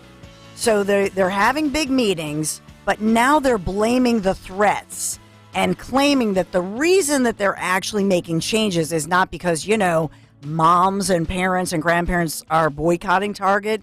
They're saying they're removing these certain items from stores and making other changes to the LGBTQ plus merchandise nationwide ahead of Pride Month after an intense backlash from customers, including violent confrontations with workers. So Target coming out saying that since they've introduced this year's collection, they've experienced threats impacting team members. And so out of a sense of safety and out of, an abundance of caution toward the well-being of workers, Target now saying that they're given these volatile circumstances, they want to make adjustments. And they're pulling some of these items, removing these items that have been at the center of confrontational behavior. The delicate balance of being a corporate CEO in this day and age, Dawn. Do you want your high ESG and CEI score, or do you want to have high profits? Which one matters more to you? Because when the CSG seems to go up, the profits seem to go down. Yes. Tough times. Amen. First world problems. So you may say that Target is tucking it because I thought Tom Brady was known for the tuck rule 23 years ago. That was football. Sorry. But Target declining to say which items it's removing, but we know for sure that those Tucker, not Tucker Carlson, but Tucker Johnson. Yeah, they call him Tucker friendly, but you know what I mean. Women's swimsuits that trans women would wear, which are biological males with the apparatus. This has been bad for them and concealing the private parts, the whole thing, but especially the baby ones. So now that's among they're pulling them from. They can't pull them fast enough, and so they're putting this not because of a backlash such as a la Bud Light. Mm-hmm. They're saying it's no, this is out of an abundance of caution. Why? Because of work safety. Speaking of that, can you purchase Bud Light at a Target? Down south, probably. That'd be a hell of a thing, right? Yeah. Well, I could say that's number 2 because Bud Light, the sales have gone down so much that different beer distributors, especially, but stores, don't want to carry Bud Light. Bud Light has come out now and they've said, don't worry, just take us. If you don't sell out, we'll buy it back. Wow. And as somebody back in 2012 that was very close to getting into the beer distributorship business and owning my own, that does not happen too often where they buy back product. Just saying. Really? Yeah. And by the way, the markup's only 20% on beer. So if you have any dreams of owning a beer distributorship, now with grocery stores selling it, not a good idea. But you get to own a beer distributorship. Yeah, you which do. is But kinda you got to crank out a lot of cases of beer to make money in that industry. Well, you can drink a beer to Bob Dylan's birthday bash locally, taking place today, Ardmore Music Hall. 40 performers shuffling on and off stage during this free 4-hour show, and they're singing. It's all about Dylan. He actually turns 82 today. Happy birthday, Bob.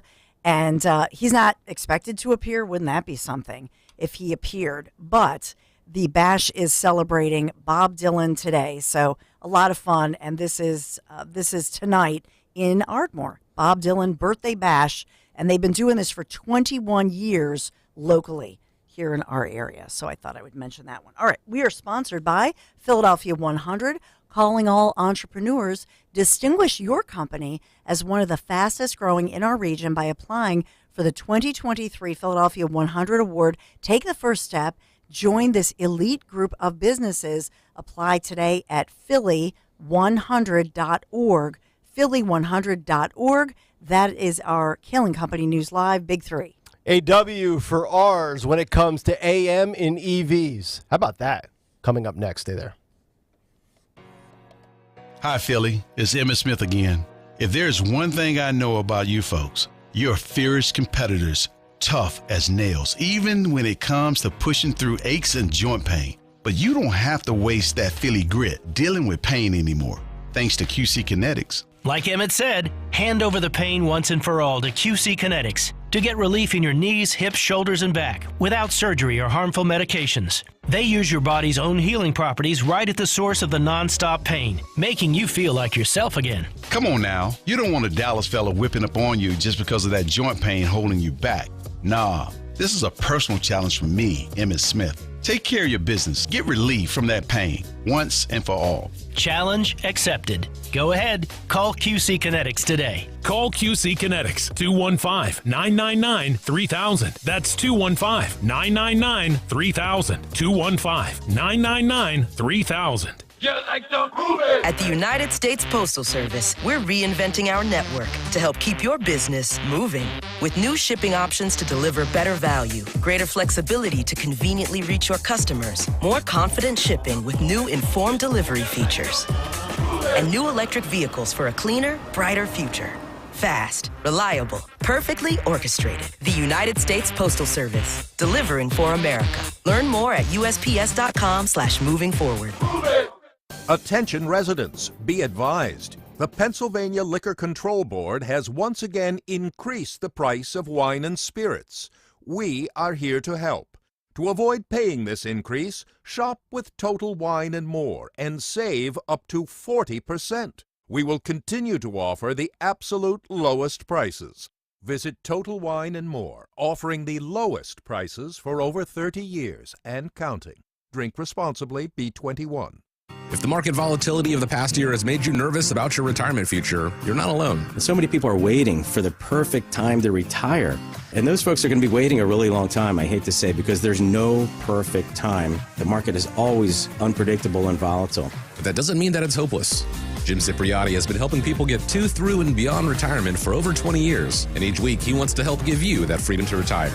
Listen to Freedom to Retire with Jim Cipriotti, now on Saturday mornings at 9 on Talk Radio 1210 WPHT. Wendy's $3 breakfast deal is a bacon or sausage egg croissant plus small seasoned potatoes for $3. It's the breakfast that don't miss. So if you did miss Wendy's breakfast, don't imagine. Fresh cracked eggs, sizzling sausage, crispy bacon, and block out those hot, buttery, flaky croissants. Croissants don't really make a sound, but if they did, for a breakfast that don't miss, Wendy's is that breakfast. Choose wisely. Choose Wendy's $3 breakfast deal. Limited time only. Participating U.S. Wendy's. Select a request $3 breakfast deal to obtain discount. Not valid for a la carte combo orders. At Cherry Hill Volvo, Costco members have a $2,500 incentive on the purchase or lease of an electric Volvo. There is a $1,000 incentive on all gas and hybrid 2023 models. Explore this safe and versatile 2023 XC90 and take advantage of special financing, a rate of under 5%. Visit Cherry Hill Volvo for a full list of extraordinary offers for both new and previously owned Cherry Hill Volvos. Visit us now. We have the inventory and we have competitive offers. Hi, I'm Mark Luca, president of Aqua Pennsylvania. Aqua wants to help you avoid costly and unsafe sewer backups. Don't flush disinfectant or other hygiene wipes down the toilet. Even flushable wipes can cause backups in household plumbing and larger blockages in wastewater collection systems. Dispose of all wipes in the trash instead. Also, don't flush tissues, napkins, or paper towels, which can also contribute to clogs in pipes. Aqua Pennsylvania, an Essential Utilities company. Hey, let's talk about Parks Casino and Sportsbook, PARX, the #1 casino in all of Pennsylvania and the only casino and sportsbook I've ever recommended. You get action, excitement, entertainment, experience exceptional outdoor dining, and unique indoor open-air seating at the spacious and just beautiful Liberty Bell Beer Garden inside Parks Casino. So right now it's the $80,000 Money Mania sweepstakes only at Parks Casino and Sportsbook. Earn entries now through May 28th for a chance to win a share of $55,000 free slot play and for a big chance to take home $25,000 cash. The $80,000 Money Mania sweepstakes going on right now exclusively at Parks. Don't miss these top headliners coming soon to the Excite Center inside Parks Casino. Dionne Warwick, June 23rd, Sweet Caroline Tour, July 21st, Wallflowers, August 5th, Dave Koz and Friends, Summer Horns, August 11th, Wayne Newton, August 26th. For tickets and all the details, just visit parkscasino.com, PARXcasino.com. Parks Casino and Sportsbook. This is how you win. Must be 21. Gambling problem? Call 1-800-GAMBLER. Calling on Atco, New Jersey to follow 1210 WPHT on the free Odyssey app. Download it now. Download it now.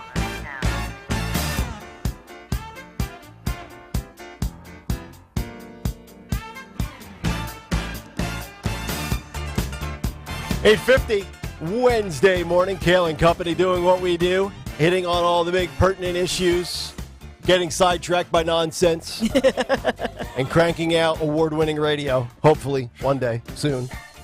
But we're being recognized. We appreciate it. And we're glad to have all of you. 855-839-1210. Nick, Dawn, Greg, true women, biological men just doing radio. No biological men on this show trying to be females, tucking things, dishing out their own almond milk. Speaking of preferred milk, we've got Ann on the line in Springfield, who's got some preferred milk commentary here on a Wednesday. Ann, good morning. How are you? Hi, good morning. I just wanted to say that I do not wish a curse upon that person. I do not wish a pox upon that person. What I wish upon that YouTuber is menopause. You want to be the female, you got to deal with the negatives as well, right? Bingo. There you go. Now, Ann, do you like hair? Do you like hair in your milk? Hell no. Okay, very good. There it is. Ann in Springfield wishing no ill will, no harm, but menopause on YouTube biological men trying to be female. It's funny. It's funny to think all these guys that want to be females, and as soon as they, can get their. The truth is, what you're trying to say is they could never handle. Yeah, that's what I mean. Thank they you. could never handle. Men could never handle bleeding heavily once a month. No, I can't handle a paper cut. So, let alone, like she's saying, all these other things that women go through. Yeah. We're wired to do this. You guys are so tough. I don't know how you do it. I mean, I'll trim my my fingernails once or twice a week with the toner. I didn't know where you were going with that first. And every now and then you go too low on the nail, and you get a little hangnail on the edge, and you rip it off, and it starts to bleed. Like, I'm miserable. Yeah. So I don't know how you deal with, whatever you guys go through. But I think that's a piece of this that you think about. Women, we're wired a certain way, and it's really miraculous when you think about, just life and the way that we're all wired.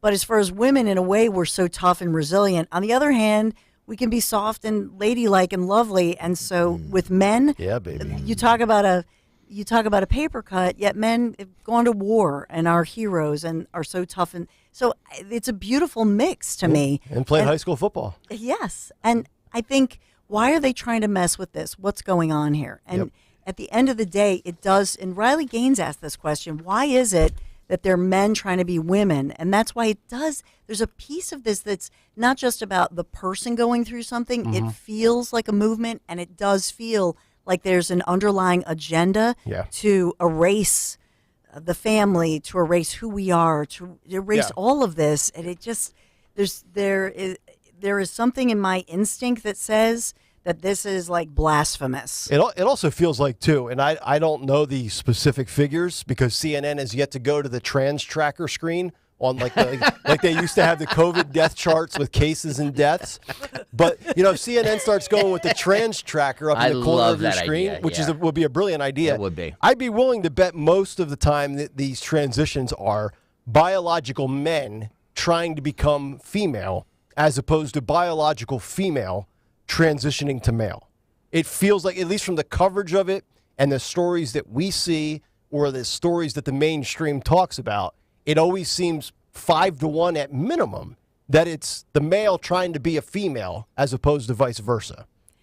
Yeah, and isn't it, at some point, I would love to hear from somebody who transitioned a long time ago. At some point, it feels like a parody of somebody who actually went through that. Right. And we've had some of our listeners who have called in and say they transitioned years ago, but there's a sense what's going on. It's almost like somebody stole something that you happened. said this on the show. You said Dylan Mulvaney transitioning to a girl. Girls don't act like that. What you're seeing Dylan do, girls don't run around parading like that. It's almost like this is, look, and if that's your calling, that's what you feel like you have to do as an adult, knock yourself out. My only pushback is what parents allow to have happen to their children.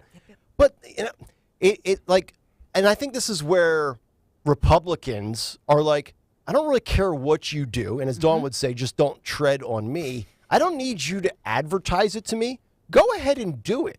Just be. Quit parading around, putting on this campaign about it. Like, go ahead, man. Girl, well, you go, person. That's it. There's somebody who works with the Alzheimer's Association who may be listening now. You wouldn't know that this person was born female. Was born female, is now a man. You wouldn't know. Went through surgeries and just wants to live his life and is a wonderful volunteer in the community, was a caregiver, blah, blah, blah. Those people are not represented with what's happening now. It's almost like a political or agenda movement took over something and is now taking it to a different place. Yes. Yep, I totally agree. 855-839-1210. Marcus Aurelius says your last segment was utterly ridiculous. I think that's a compliment from Marcus. I don't think that's a critique, but we will take both. Ridiculous. That's correct. Yeah, MAGA Man says, you're the only station in the country talking about this right now. I said, that's what we strive for every day. That's what we do. Yeah. We go where other shows won't. That's correct. That's right. The good, the bad, the booby. Jesus. Oh man. All right. So I feel like we got to get to this AM radio story. So let's do this now. If it spills over to the next segment, well, why don't we break now? Right. We'll do it at 9. Okay. Yeah. Let's get out of this and we'll hit it right off the top. Dawn Stensland right now with a word for QC Kinetics. Yeah. And why do I say this? Because QC Kinetics is the answer for so many people who just want to live life to the fullest. QC Kinetics giving people across the Philadelphia region, across the country, back their quality of life by providing much needed relief for chronic joint pain. And here's the thing, not just giving that relief, but the way they do it. It's non-invasive. And that's the piece here. There's no downtime. So using regenerative treatments from your body's own natural biologics. So where's your joint pain? If it's in your knees, your hips, your shoulders, your aching back, QC Kinetics, they concentrate these impactful treatments right at the source of your pain and then directly apply these healing properties right where you need them the most. So there's no surgery. That means no downtime, no steroids, no harmful drugs. Patients are raving about the results. I know it sounds a little, it sounds scientific. It is, but it's not complicated, and it's all under one roof. That's what I love about it. I visited the King of Prussia location. So the laboratory is right there in the offices with the doctors right there. It's all under one roof. So it's one-stop shopping, if you will. So what does living life look like for you? Living life to the fullest. Finally, being able to get out and enjoy your life. Have a love life. Go to work without suffering in pain on the job. Or walking your dog. Whatever that is, just don't wait one more day. Because I know you've been putting this off. QC Kinetics. Just go to them for your complimentary consultation. Locations across the Philadelphia region, 215-999-3000, 215-999-3000. Just call QC Kinetics. It's a free consultation. There's no obligation here. Do this for you and do this for the ones you love. 215-999-3000. Tell them Dawn sent you. This is an important notice to all U.S. taxpayers. The IRS is giving away billions of dollars in tax savings through a federal program called the Fresh Start Initiative to aid delinquent taxpayers. This initiative was established for anyone facing financial hardship and unable to pay their back taxes. Qualifying and enrolling in this program will stop all collections, settle your delinquent tax problem, and even reduce what you owe by thousands of dollars. Call the hotline at People's Tax Relief to see if you qualify and get this free information by dialing 800-924-7415. If you have unfiled tax returns or cannot afford to pay your personal or business back taxes, you can now get the help you need. One simple phone call can resolve your tax problem and save you thousands of dollars. To see if you qualify and to get this important free information, call 800-924-7415. 800-924-7415. 800-924-7415. Hi, this is Dom Giordano. Are you tired of paying too much? Rescue Natural Supplements are rolling back prices to 2013 on top of Memorial savings all month long. That's right. For the entire month of May, you can buy 2 products, get 1 free, or buy 3 products and get 2 free on every single Rescue supplement. Combine decade-old rolled back prices with free bottles for huge savings. Stock up on all your favorites. 1250 Omegas, cholesterol supporters, probiotic, and brand new health gummies are all on sale. To order, call 800-26-ALIVE, 800-262-5483. Speak to a Rescue product consultant or shop online, res-q.com, res-q.com. Don't miss out on this opportunity to save big. Rescue is over 50 products to target your health goals, and everything is on sale. Rolled back prices and memorial deals start now and last through the end of the month. So go shop res-q.com today. That's res-q.com. WPHT, WPHT HD, WOGL HD3 Philadelphia. From the Cherry Hill Volvo Studios, where relationships matter. Always live on the free Odyssey app. You got the alert this morning. Now get the whole story. Count on NBC 10 News today. It's more than just headlines. It's news to get you ready for your day. If you need motivation, here we go. We've got your playbook. The most accurate hour-by-hour weather forecasts. Traffic info to get you there and back easier. It's all you need to get up, get ahead, and stay ahead. Make your mornings count with NBC 10 News today.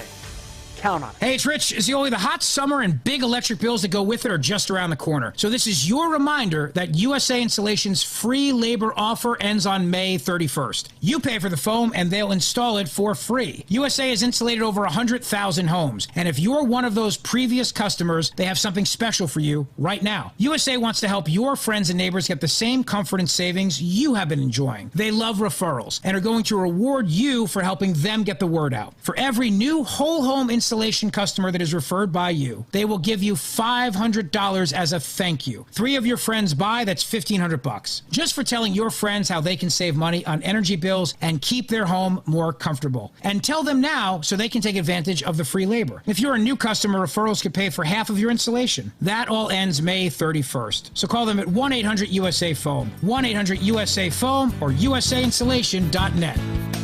USA Insulation. Kayal Company mornings. Rich Cioli afternoons. Free speech lives here. Talk Radio 1210 WPHT.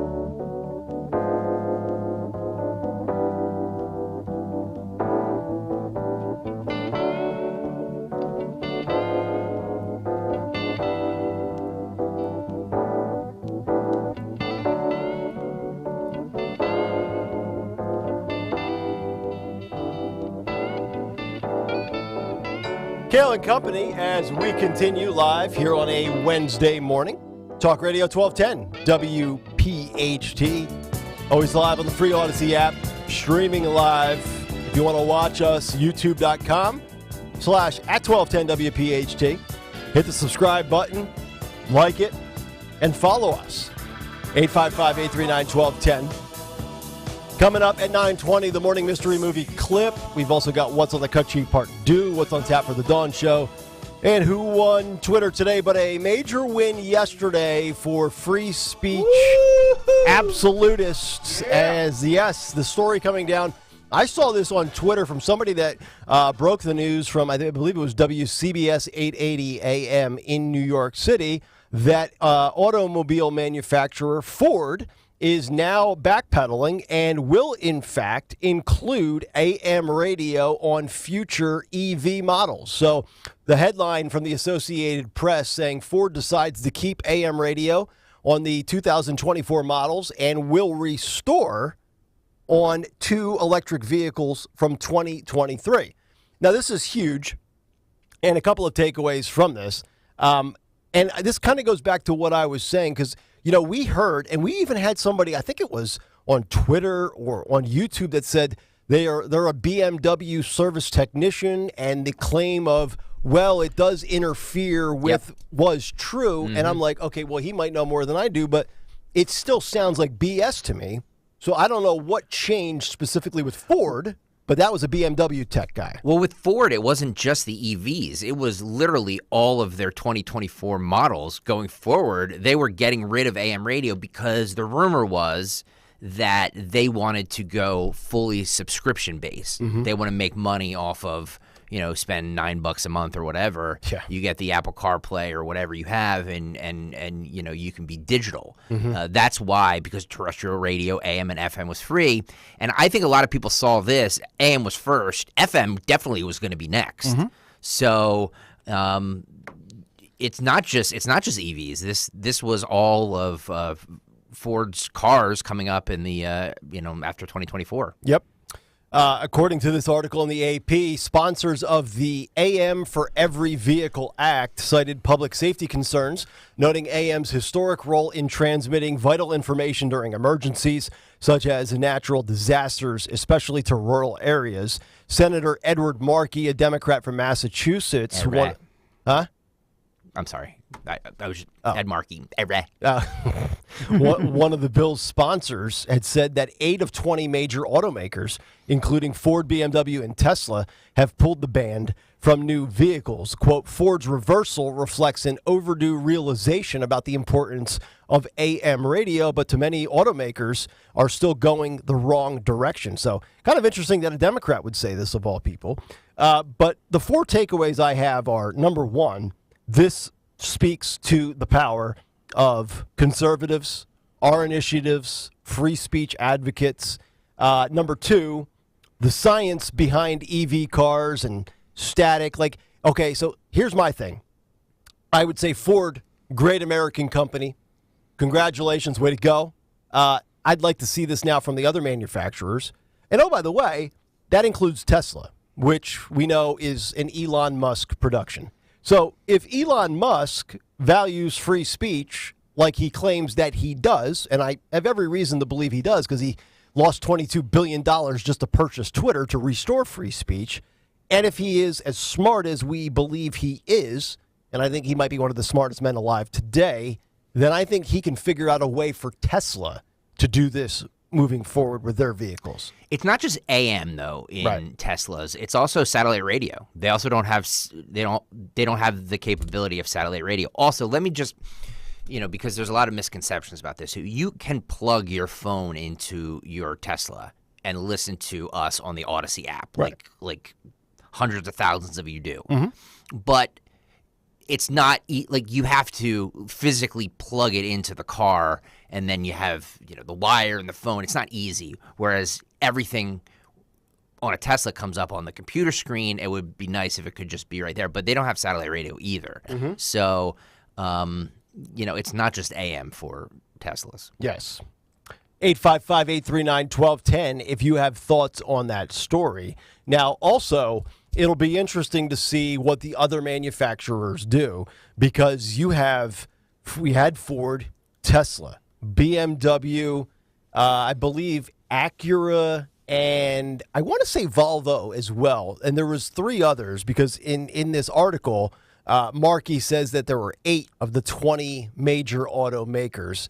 And the article only lists Ford, BMW, and Tesla. So this was domestic. This was, international. And I think, at the end of the day, going beyond just what we ultimately care about, because we're on AM radio and free speech, and conservatives come here and Republicans come here, but just the most entry of levels. Like, you're in a rural area. And I know, what was the NAACP issued a travel warning for Florida. Black people don't travel to Florida. You're not safe. But no, like AM radio with warnings and messages of legit importance, not made up and concocted by the NAACP.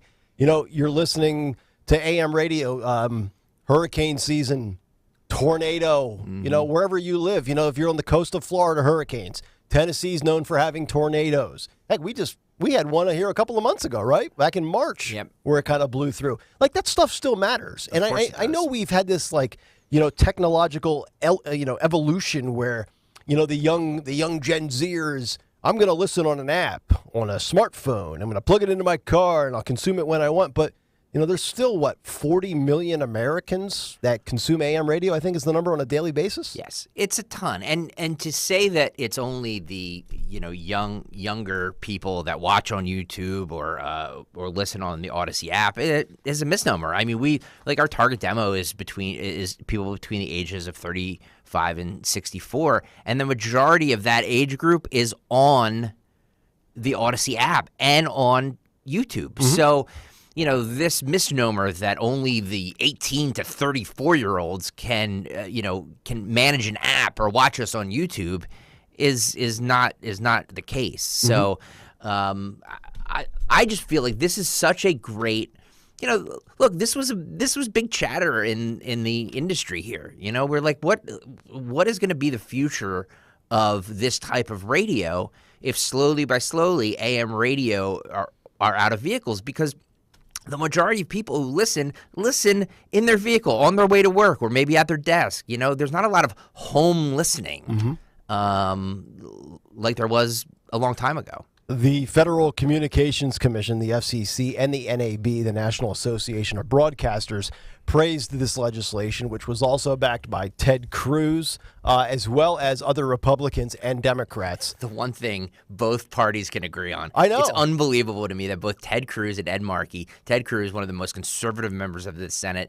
Ed Markey, one of the most liberal members of the Senate, got together to form this bill. I love it. I absolutely love it. It's the other thing that's interesting to me with this as well is now, I mean, is Markey considered a progressive, or is he just a classic liberal that values free speech? There's a big difference in those two. I would say that Markey is a progressive. Okay. I mean, he's not a squad member, right? But I mean, he's a Massachusetts Dem. Yeah. He still has an ounce of a shred of credibility. Once you go squad, you don't go back. Yeah. I'm guessing none of the members of the squad signed on to this. AOC probably ripped her AM radio out of her car and threw it on the interstate, fit of rage. And maybe even filmed it on Instagram. There's a race component to this, too, because a lot of AM stations are Hispanic. So, and maybe, what do you do for people who can't afford a subscription model? Don't want that in their car, So, you can look at it both ways, too, as this could be a class, race issue. Yeah. To your point, the ESPN station in New York abandoned their AM signal to go to FM, and now their old AM signal is a Hispanic, I don't even know that it's music. I think it's a Hispanic talk station. So that actually goes exactly to what you're saying. And then the last thing I would have on this is, I use the Odyssey app when I'm in my house on my phone. Mm-hmm. And, with all the vehicles I've been using from Piazza and even before that, I've used the Odyssey app in my car, Bluetooth, the whole bit. And this is not a dig at the Odyssey app. This is a dig at technology. When I'm listening to the radio and I'm doing it through my phone with Bluetooth, I don't want to be interrupted with, the text message alerts and the email sounders and the notifications that go bing, bing on your phone through your speaker on your car. So in many regards, while I appreciate and love the technology, there's a part of me, and this is a guy that still has cable, still gets a newspaper delivered to his house, and I still enjoy actually putting the radio on in my car through the radio. Yes, me too. And the convenience of, hit the AM button, 1210, boom. Look, I have a 2018 car, so it's newer, but it's not new. With the HD radio, because if you put 1210 AM on in your car and you have HD radio, it automatically switches to HD whenever there's a signal. Yep. By the time I get on 676 here to get on to 95, I have HD radio, and it goes all the way to my house in Bucks County. Nice. I don't lose it at all. So I basically have an FM signal for the entire ride. It's incredible. Yep. And it's actually, to be honest with you, it's way better than FM. It sounds clearer. It's cleaner. It's crisp. Yeah. I like it a lot. Yeah, so. What is the Stensland-Menti household? Do you listen in your cars, at home? Do you listen on the app? How does Larry Barrett fact check us? He's not fact checking. He's usually trying to embellish and help me, give me more. He's like my associate producer. But so we do it all. And even when I'm in the vehicle, I'll have on, let's say, the Odyssey app. I'll be listening to something on Odyssey. At the same time, maybe I'll have our sibling station, our sister station, KWW News Radio on, or something like that on my vehicle radio, even the AM, or vice versa. So we really have it all and have multiple things playing at once. Okay. If you guys would like to jump in, because you guys are a part of this. Yeah.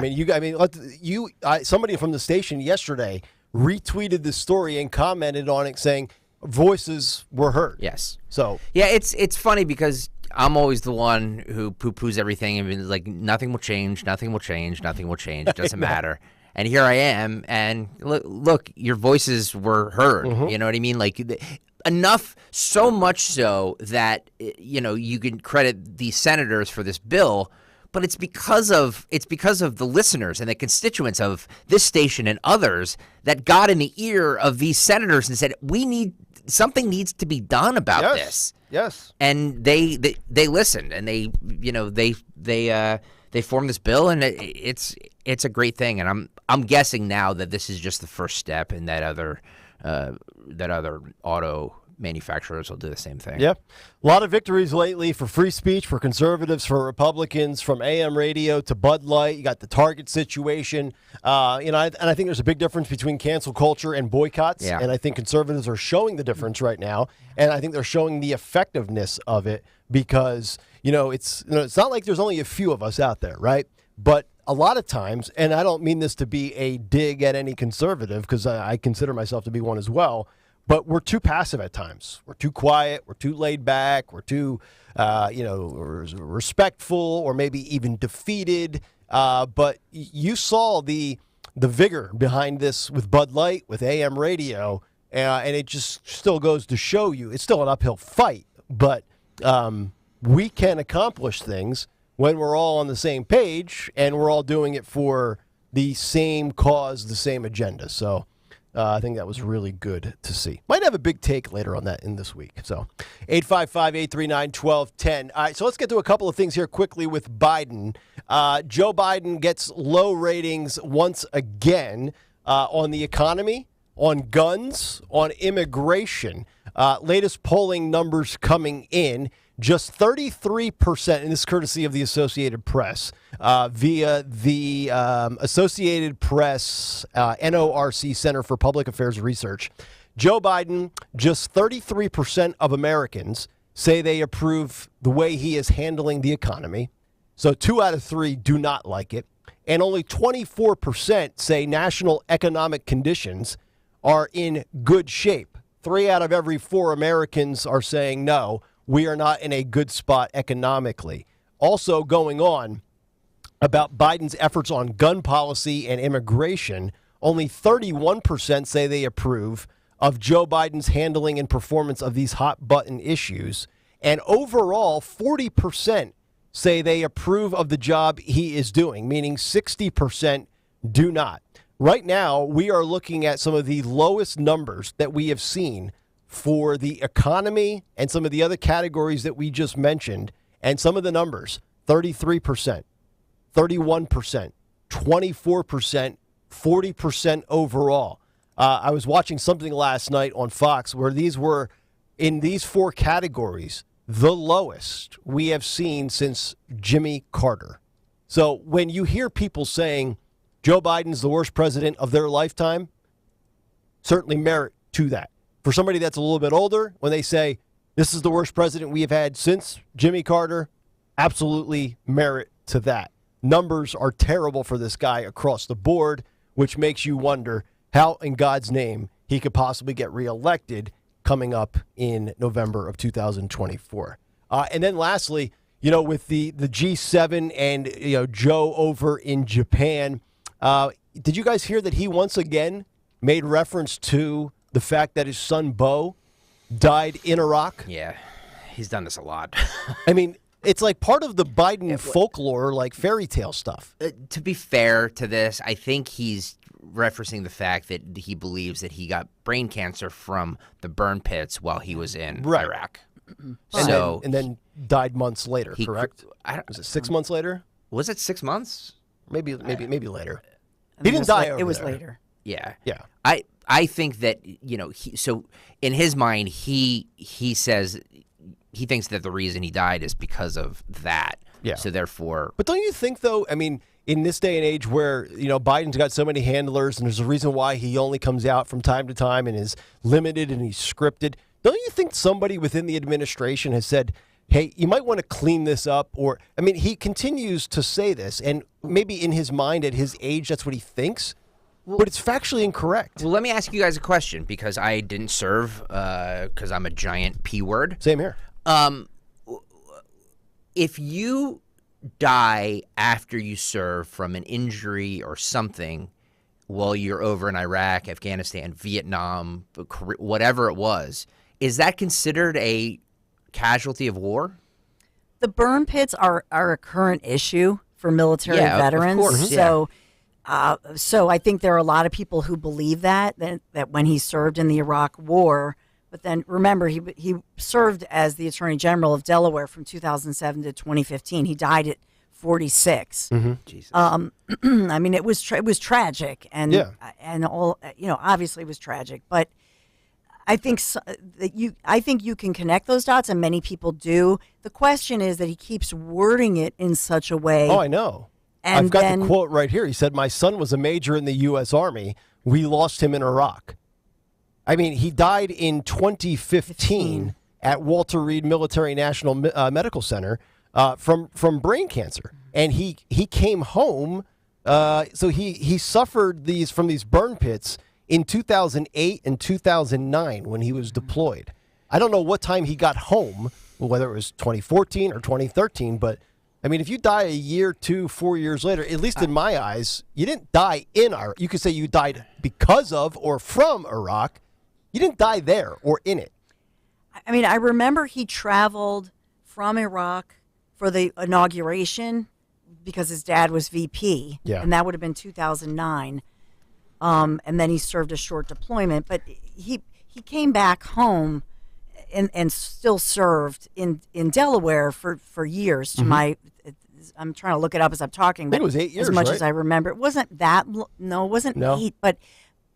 The point is, there were years in between. It wasn't like, it wasn't like he came home and was sick, and it was horrible, and it was tragic, and he was a young man, and some people said he would have gone on. He was beloved, and some people said he would have gone on to become president, and I'm sure his Dad believes that. And so it's tragic, but it goes to mental acuity. Yeah. The fact that the father, which is the bigger now the thing president, here, right? It's all about his mental acuity. But he keeps saying the same thing over and over. In Iraq is the issue. In Iraq, that he's saying he died as if he was a combat veteran and died there. And that's, I think, what's concerning, the pattern. And far be it for me to nitpick as a guy who says Democratic ran and Democratic run in the wrong tent sometimes. Because I got my mishaps too. Hey. But my last point on this is, could you imagine if Trump's son Eric or Donald Jr. served in the military and Trump kept saying that his kid died in conflict or in war, but actually died years later from an illness? The media would devour him for that. And we just give Biden a pass, well, because it's Joe, and he's 81. Yeah, I would love to hear from somebody who served, who says, no, if you died from from something over there, you're considered. And by the way, a ton of respect for Beau Biden for serving, because again, I don't have the guts to do it. Yeah, and he returned to active duty, and that was so certainly he received the bronze medal and so on. I mean, so he was the AG. And then left and even went back and forth, but kept going back to serve. Mm-hmm. And so he was known for that, Okay. All right, it is 9:22. Let's get to our morning mystery movie clip. And now, the morning mystery movie clip on Kayal Company. Talk Radio 1210 WPHT. Little engine that could run, who could, wanted to get up there and couldn't really get access to the teat. Dad. What have you. I went in and just simply, just into a little saucer. And then took the saucer and fed it to Geppetto. That's what I named it, Geppetto. I had no idea you could milk a cat. This is fitting. Oh, yeah, you can milk anything with nipples. I have nipples, Greg. Could you milk me? Think you know what it is? Be call at 12 at 855-839-1210, and you could win this great prize. Very fitting, coming off of our conversation towards what's on the cut sheet about 35, 40 minutes ago. 855-839-1210, caller 12. If you can identify that movie clip, you're going to get a pair of tickets to see Paul Anka at the Ocean Casino Resort in Atlantic City on Friday, November 10th. Tickets on sale at theoceanac.com. Can you name that movie clip? We'll see if we get our winner when we come back here on Kayal Company. Diabetes, high blood pressure, anxiety meds, everyone's on them. If you're a 50-year-old male, maybe a bit porky, and you may even have type 2 diabetes, $1 million of term insurance may only cost you about $200 a month. Call Term Provider. Speak with Big Lou at 800-700-6898. Big Lou will find a term life policy for you even if you have type 2 diabetes, are overweight, or have high blood pressure. Term Provider has helped thousands of people like you who think they can't afford term life insurance.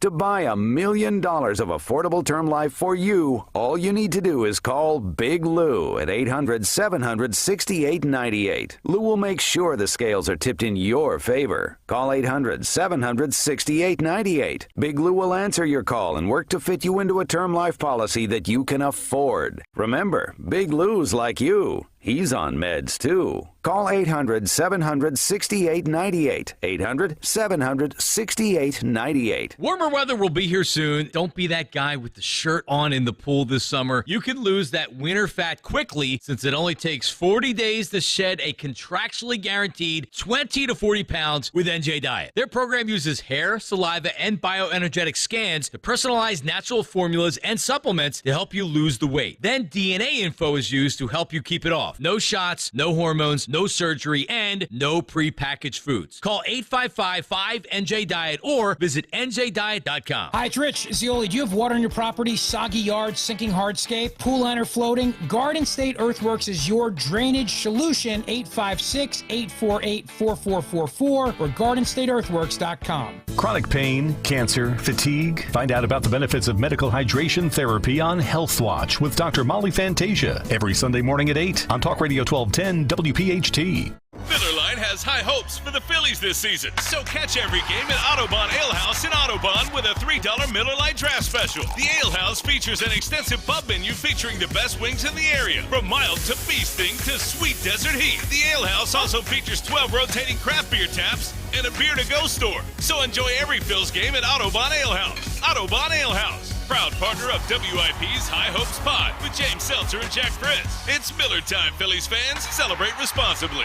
Enjoy exclusive after-hours access to America's most historic prison all summer long. Night tours, Summer Twilight returns to Eastern State Penitentiary select evenings from May 25th through September 4th. Explore the historic cell blocks with a self-guided audio tour narrated by actor Steve Buscemi. Grab a drink in the Fairchance Beer Garden featuring Triple Bottom Brewing Company and take part in special hands-on activities and events. Learn more and get your tickets now at easternstate.org. There are over 10,000 reasons why steel is not sold at Lowe's or Home Depot. There are over 10,000 authorized local steel dealers. Find yours at steelusa.com. Lowe's and Home Depot are trademarks of their respective companies. Hi everyone, this is Stephanie Kelly from Emmons Roofing and Siding, and I have some exciting news to share. Emmons has partnered with SunPower, the top-rated home solar company in New Jersey. SunPower has been leading the solar industry for over 37 years and is the only U.S. solar company that's lasted longer than their 25-year warranty. Kill the bill, the energy bill that is. Imagine no more high energy bills, while all the while helping reduce your carbon footprint at no cost to you. It's a win-win. Yes, we now offer solar, but remember, if you need a new roof, siding, doors, windows, or interior remodeling, don't wait. Right now, Emmons is offering all 1210 listeners 10% off roofing, siding, and Anderson windows. And we are continuing to offer 12-month same-as cash financing. And don't forget that lifetime warranty on your roof. Give us a call today for a free estimate at 856-885-6677, emmonsroofing.com. Roofing, siding, windows, doors, kitchens, baths, and solar. Trust Emmons to be your first and last stop for all your home improvement needs. emmonsroofing.com. When you need to know, depend on KYW News Radio 1039 FM. Prosecutors charged 4 young men they say shot several people in Strawberry Mansion back in 2021. Philadelphia School Superintendent Tony Watlington will deliver his strategic plan to the school board tomorrow.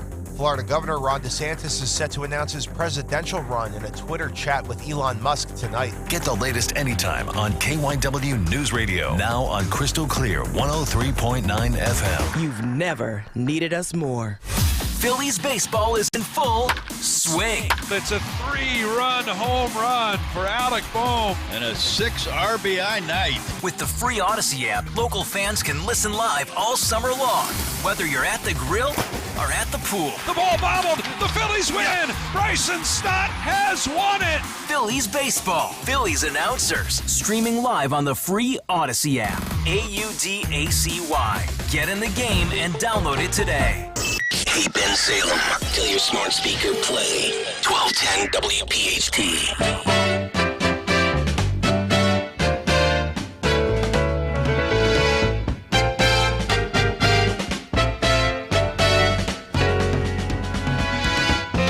Kayal Company, 9:30. It's a Wednesday morning here on Talk Radio 1210 WPHT. Always live on the Odyssey app. You can watch us on YouTube. 855-839-1210. What's on the cut sheet part 2 coming up in about 8 or 9 minutes. What's on tap for the Dawn Show? Who won Twitter today? And who's going to scoop up the pair of Paul Anka tickets? I believe it'll be Todd from Broomall, who is on the line this morning to identify the movie clip. Todd, what was the movie we just ran back for you a couple of minutes ago? Meet the Parents. Yeah. Yeah, something I was always afraid to do when I had a girlfriend and went home to meet our parents for the first time. That is correct. Todd, congratulations. You got yourself the Paul Anka tickets Friday, November 10th in Atlantic City. Thank you very much. You got it, Todd. There he is, Todd in Broomall. First time I met my wife's parents, man, I was petrified. Terrified, really? Yeah. Yeah. And then, I felt better because her mom said, my daughter on average typically only dates a guy for about 3 months. And 20 years later, here we are. So, there you go. Good for you. Put a victory up for me. Well, might not be good for me. We'll see. It's up for debate. Are they coming soon, right? Yeah, buddy. Okay. June. Okay. Coming around. Girls' final day of school is tomorrow. Oh, good. Half day tomorrow. Woohoo! Think about tomorrow, that. really? Tomorrow, Thursday, That's May amazing. 25th. They're out at like whatever a half day is these days, 11:30. And then if they go to school here, well, they're going to go to. Yeah, but they won't go back till like Labor Day or what a break for them! I know. Oh it's my like God, it's like a college vacation. That is awesome. It's going to be every bit of. You're going to be miserable. 12 and a half, 13 weeks. You're going to have them hanging around the house every day. You couldn't have came up like in late July. Come up. Daddy wasn't ready for this. How are you going to handle your naps? Oh, that will not go uninterrupted. No. The nap is that's on the first page of the new husband, wife, daughter, roommate agreement. The channel my inner Sheldon from the Big Your Bang family Theory. members are not your roommates. Well, they are now. soon again. Dawn, should you and I take a little side bet on how long he remains taking a nap? And so if they're up here, they're up here in June, I would say his naps end by August 15th. Wow. I'm going with that. Okay. But somebody might be a little grumpy. They would resume though when they go back to school in September. Oh, Right? that's true. Yeah. See. That's true. Now, here's the deal with like the social media limits and the YouTube restrictions I'm going to put on them. You want to get your FaceTime and your screen time in? You do it for 75 minutes when your old man's taking a snooze. How about that? All right. Yeah. Well, I'm sincere. Whatever you and your wife need for the kids with schools, however I can help, I'm on it. Yeah. She'll. I will be. Yeah. She'll text you and you'll text her and she won't respond. Yeah. Put Dawn That's on the. not true. Put Dawn on the payroll. She'll be like, I'll be right there anytime you need me, except when you call me. Dawn, how do I Answer. If you handle this text me, situation? I won't text you back. Definitely won't call you back. Wife told me to cut the grass. 3 times later, she threw the remote at me. What do I do? Sorry, Nick, can't help you there. No. That's a you problem. That is a you problem. Lose the number. All right, a couple of things to get to before we get to what's on the cut sheet part 2. We mentioned the Target story, also the Bud Light story. A lot of corporations facing backlash, and Dawn highlighted a few of those. I do think it's interesting, some of the numbers and the math and the dollars and cents for Bud Light. This courtesy of the New York Post yesterday. And as we said, they are essentially going to buy back some of the beer that isn't sold, but also Bud Light pretty much giving away beer on Memorial Day. So this is from the New York Post. Now through May 31st, so I believe that's 7 days from now, Bud Light is advertising a summer rebate to make your Memorial Day weekend easier to enjoy, where customers who purchase a 15-pack or large, I didn't even know they made 15 packs, like 6-packs, 12-packs, case of 24, case of 30. I didn't know 15-pack was a thing. But customers who purchase a 15-pack or larger of Bud Light, Budweiser, or Budweiser Select, I didn't even know Budweiser Select was still in circulation, they will receive a $15 rebate. For reference, a 15-pack of Bud Light is listed for $12.99 on Target's website. So there you go. Target does sell beer. Wow, there Who we go. knew? Yeah. I just asked that question 40 minutes ago, and apparently they do. The same price as a 15-pack of Budweiser. The rebate will be paid via a digital prepaid card. According to Bud Light's site, customers must provide a proof of purchase and an image of the case's barcode and or of their receipt to get the prepaid card mailed to their home address. Up to 2 rebate submissions can be made through the end of the month, one between May 17th and 23rd, the other between the 24th and the 31st, according to the terms and conditions. So essentially, you could get a 15-pack of Bud Light for $13 and be given $15 for doing so. So you could get a 15-pack of Bud and $2 to your name if you're willing to drink Bud Light for the Memorial Day holiday. No thanks. You're going to pass. It has nothing to do with the dilemma of anything. I just never liked Bud Light. Right, yeah, you've said that. Yeah. Yeah. Again, I'm not very going. hoppy. I don't know. Yeah, you think it's hoppy? I do. Okay. All right. So there you go.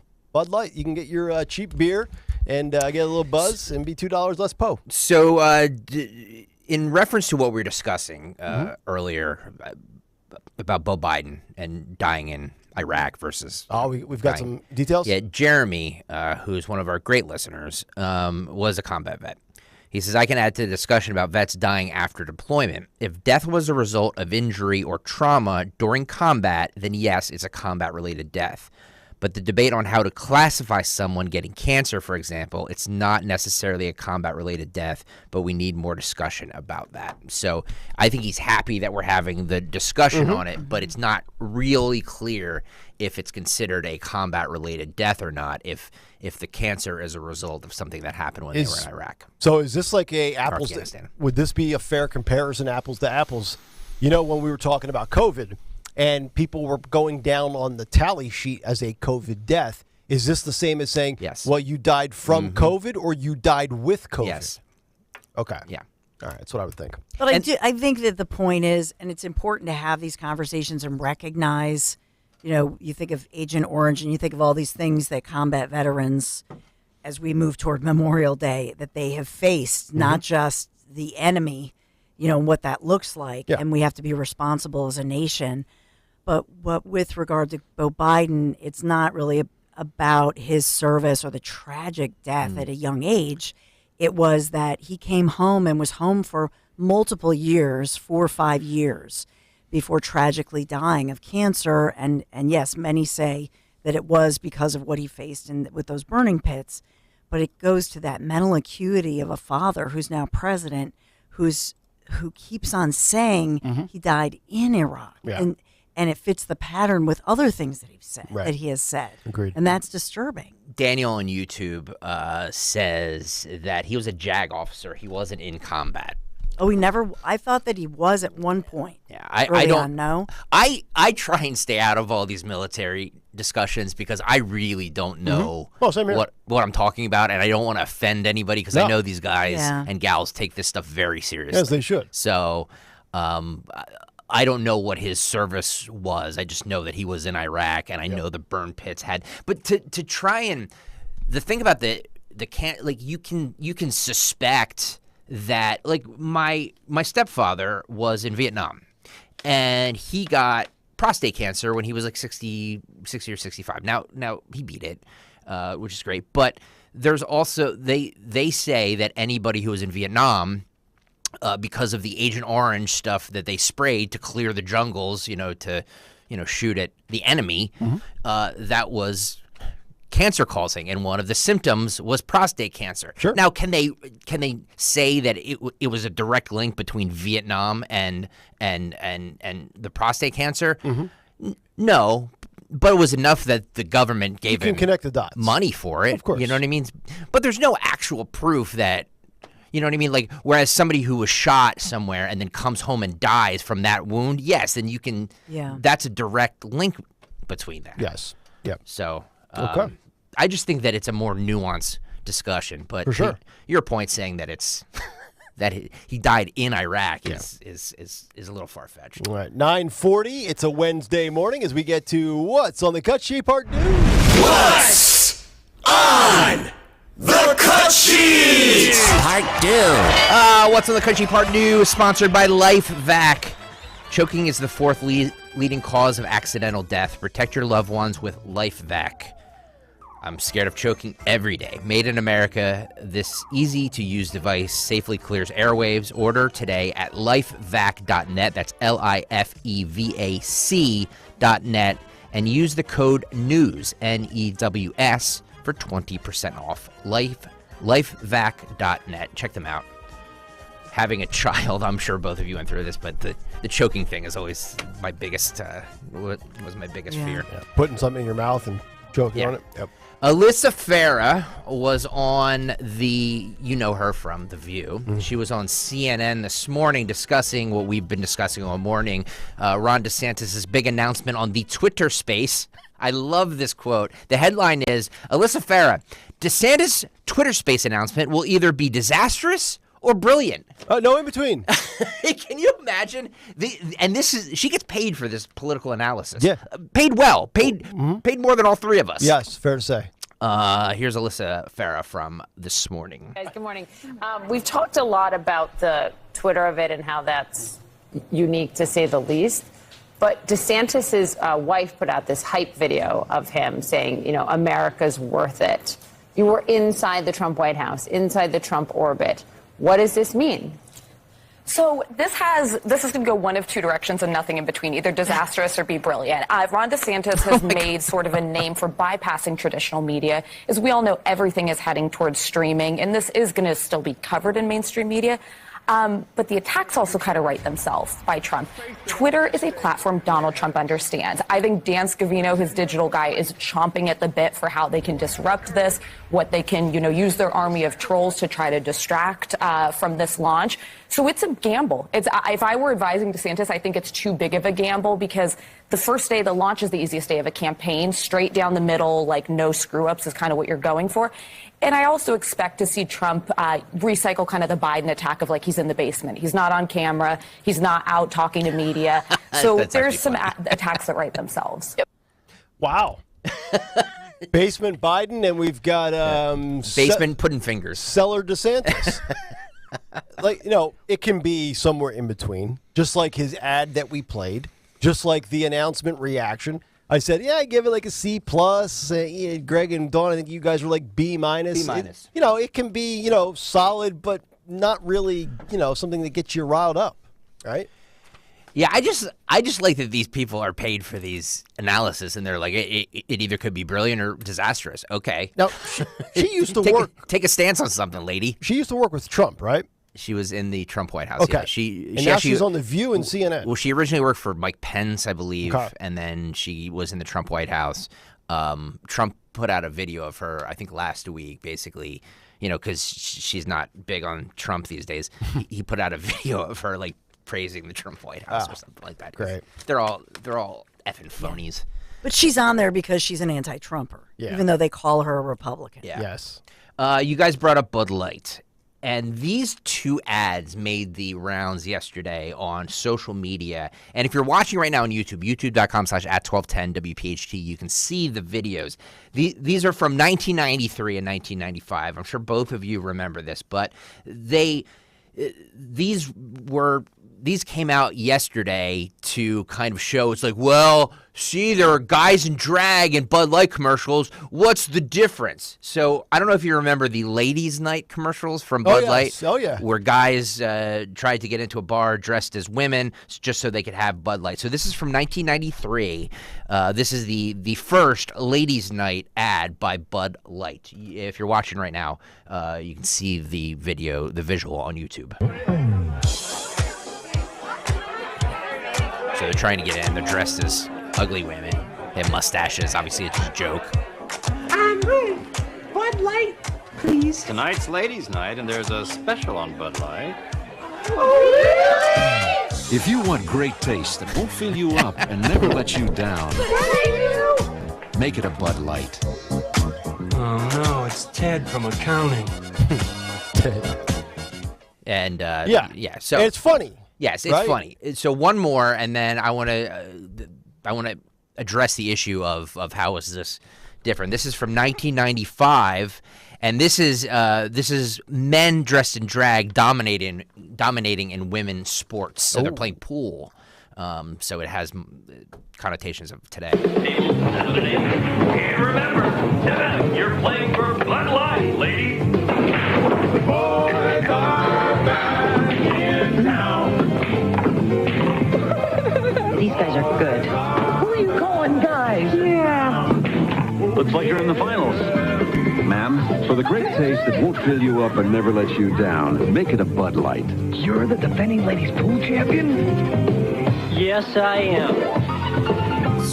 So make it a Bud Yeah. Light. And So the difference between then and now is this was a spoof, a parody, guys trying to be funny and dudes being dudes. The boys will be boys. This was not jamming an agenda down your throat. Yep. And I don't know that trans was a thing in 1993, was it?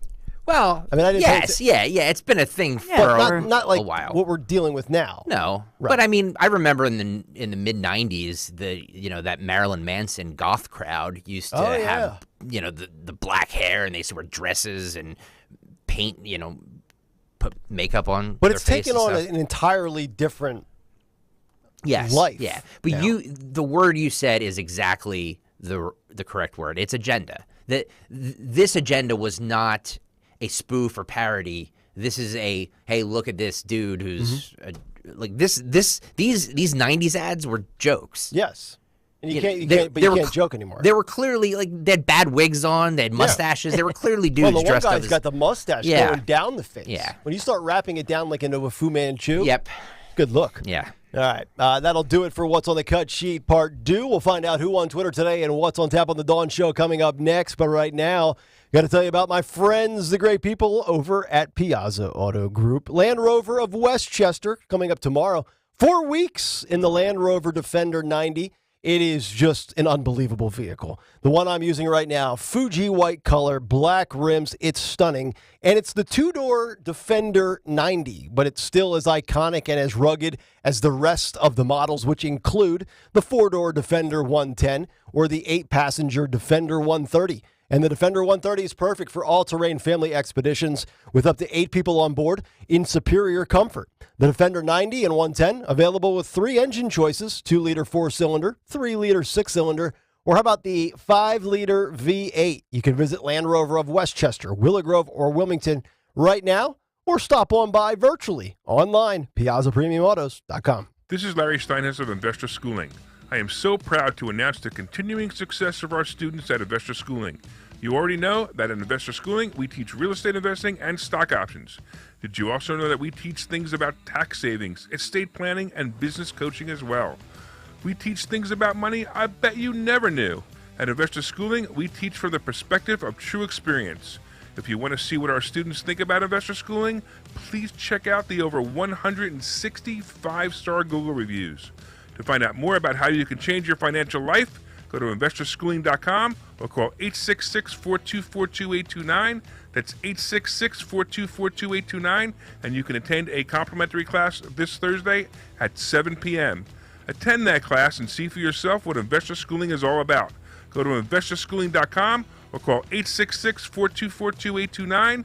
That's 866-424-2829. We can't wait to see you this Thursday. This is an important notice to consumers facing $10,000 or more in credit card debt, medical bills, or other unsecured debt. You may not be required to pay it all back because there are special programs now in effect that will significantly reduce the amount you will owe if you qualify. This is not bankruptcy or a debt consolidation loan. These programs, which the credit card companies like to keep secret, exist to aid American consumers struggling with overwhelming credit card debt by offering tremendous savings and real debt relief. Accredited Debt Relief has established a special hotline for you to call and learn what savings you qualify for. They've helped qualify consumers with over $1 billion in debt and are A+ rated with the Better Business Bureau. So don't wait. Get the relief you need during these hard economic times. For this free information, call the Accredited Debt Relief Hotline now. Call 800-873-7171. 800-873-7171. 800-873-7171. Hi, this is Dom Giordano. Water quality continues to be a topic. Ensure your family is drinking clean, pure water with the Connecticut water system from Martin Water Conditioning. The Connecticut system removes all the impurities from your water. What comes out of the tap is crystal clear, all natural, delicious water. Put the Martin Water Conditioning family's passion for water to work for you. Do what I did. Contact Martin Water Conditioning. Mention DOM 2023 to receive an exclusive offer. DOM 2023. Visit martinwater.com. Martinwater.com. Hi, this is Joe Mederich, PNC Bank Regional President. At PNC Bank, our business banking team is built entirely around the way you like to do business. Need innovative mobile tools that let you manage your cash flow, monitor your payments, and more around the clock? You got it. Need a team of business bankers who are ready to sit down and help you develop personalized strategies? You got it. We're proud to be part of the Philadelphia, Delaware, and Southern New Jersey communities. Learn how PNC Bank can make a difference for you and your business at pnc.com/bankyourway. PNC Bank, National Association, member FDIC. Jesse Waters Primetime, weeknights at 7 p.m. Eastern on Fox News Channel. This is going to be fun to watch. Jesse is tackling the nation's top headlines, delivering critical insight. The White House track record here isn't great. This is bigger than politics. And never backing down on the issues that matter most. The name of the game is always the same. Win big. Don't miss Jesse Waters Primetime, weeknights at 7 p.m. Eastern, only on Fox News Channel. America is watching. Follow Talk Radio 1210 on Instagram and Facebook at 1210 WPHT.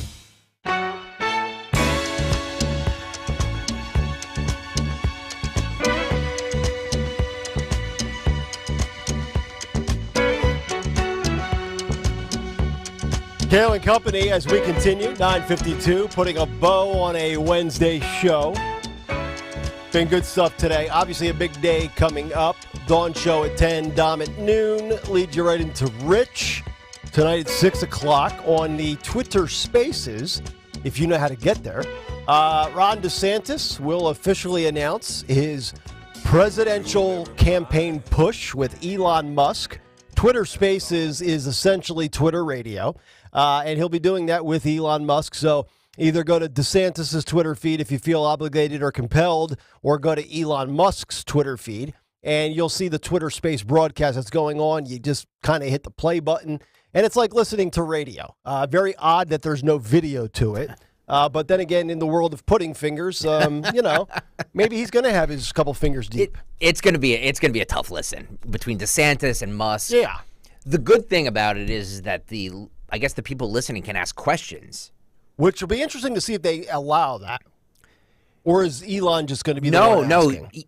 Elon said in the announcement that people are going to be able to ask questions. Okay. Actually, we have it's a quick one, so let me just play that right here. All right, we'll be interviewing Ron DeSantis, and he has quite an announcement to make. And it'll be the first time that something like this is happening on social media, and with real-time questions and answers, not scripted. Wow. You know what should happen?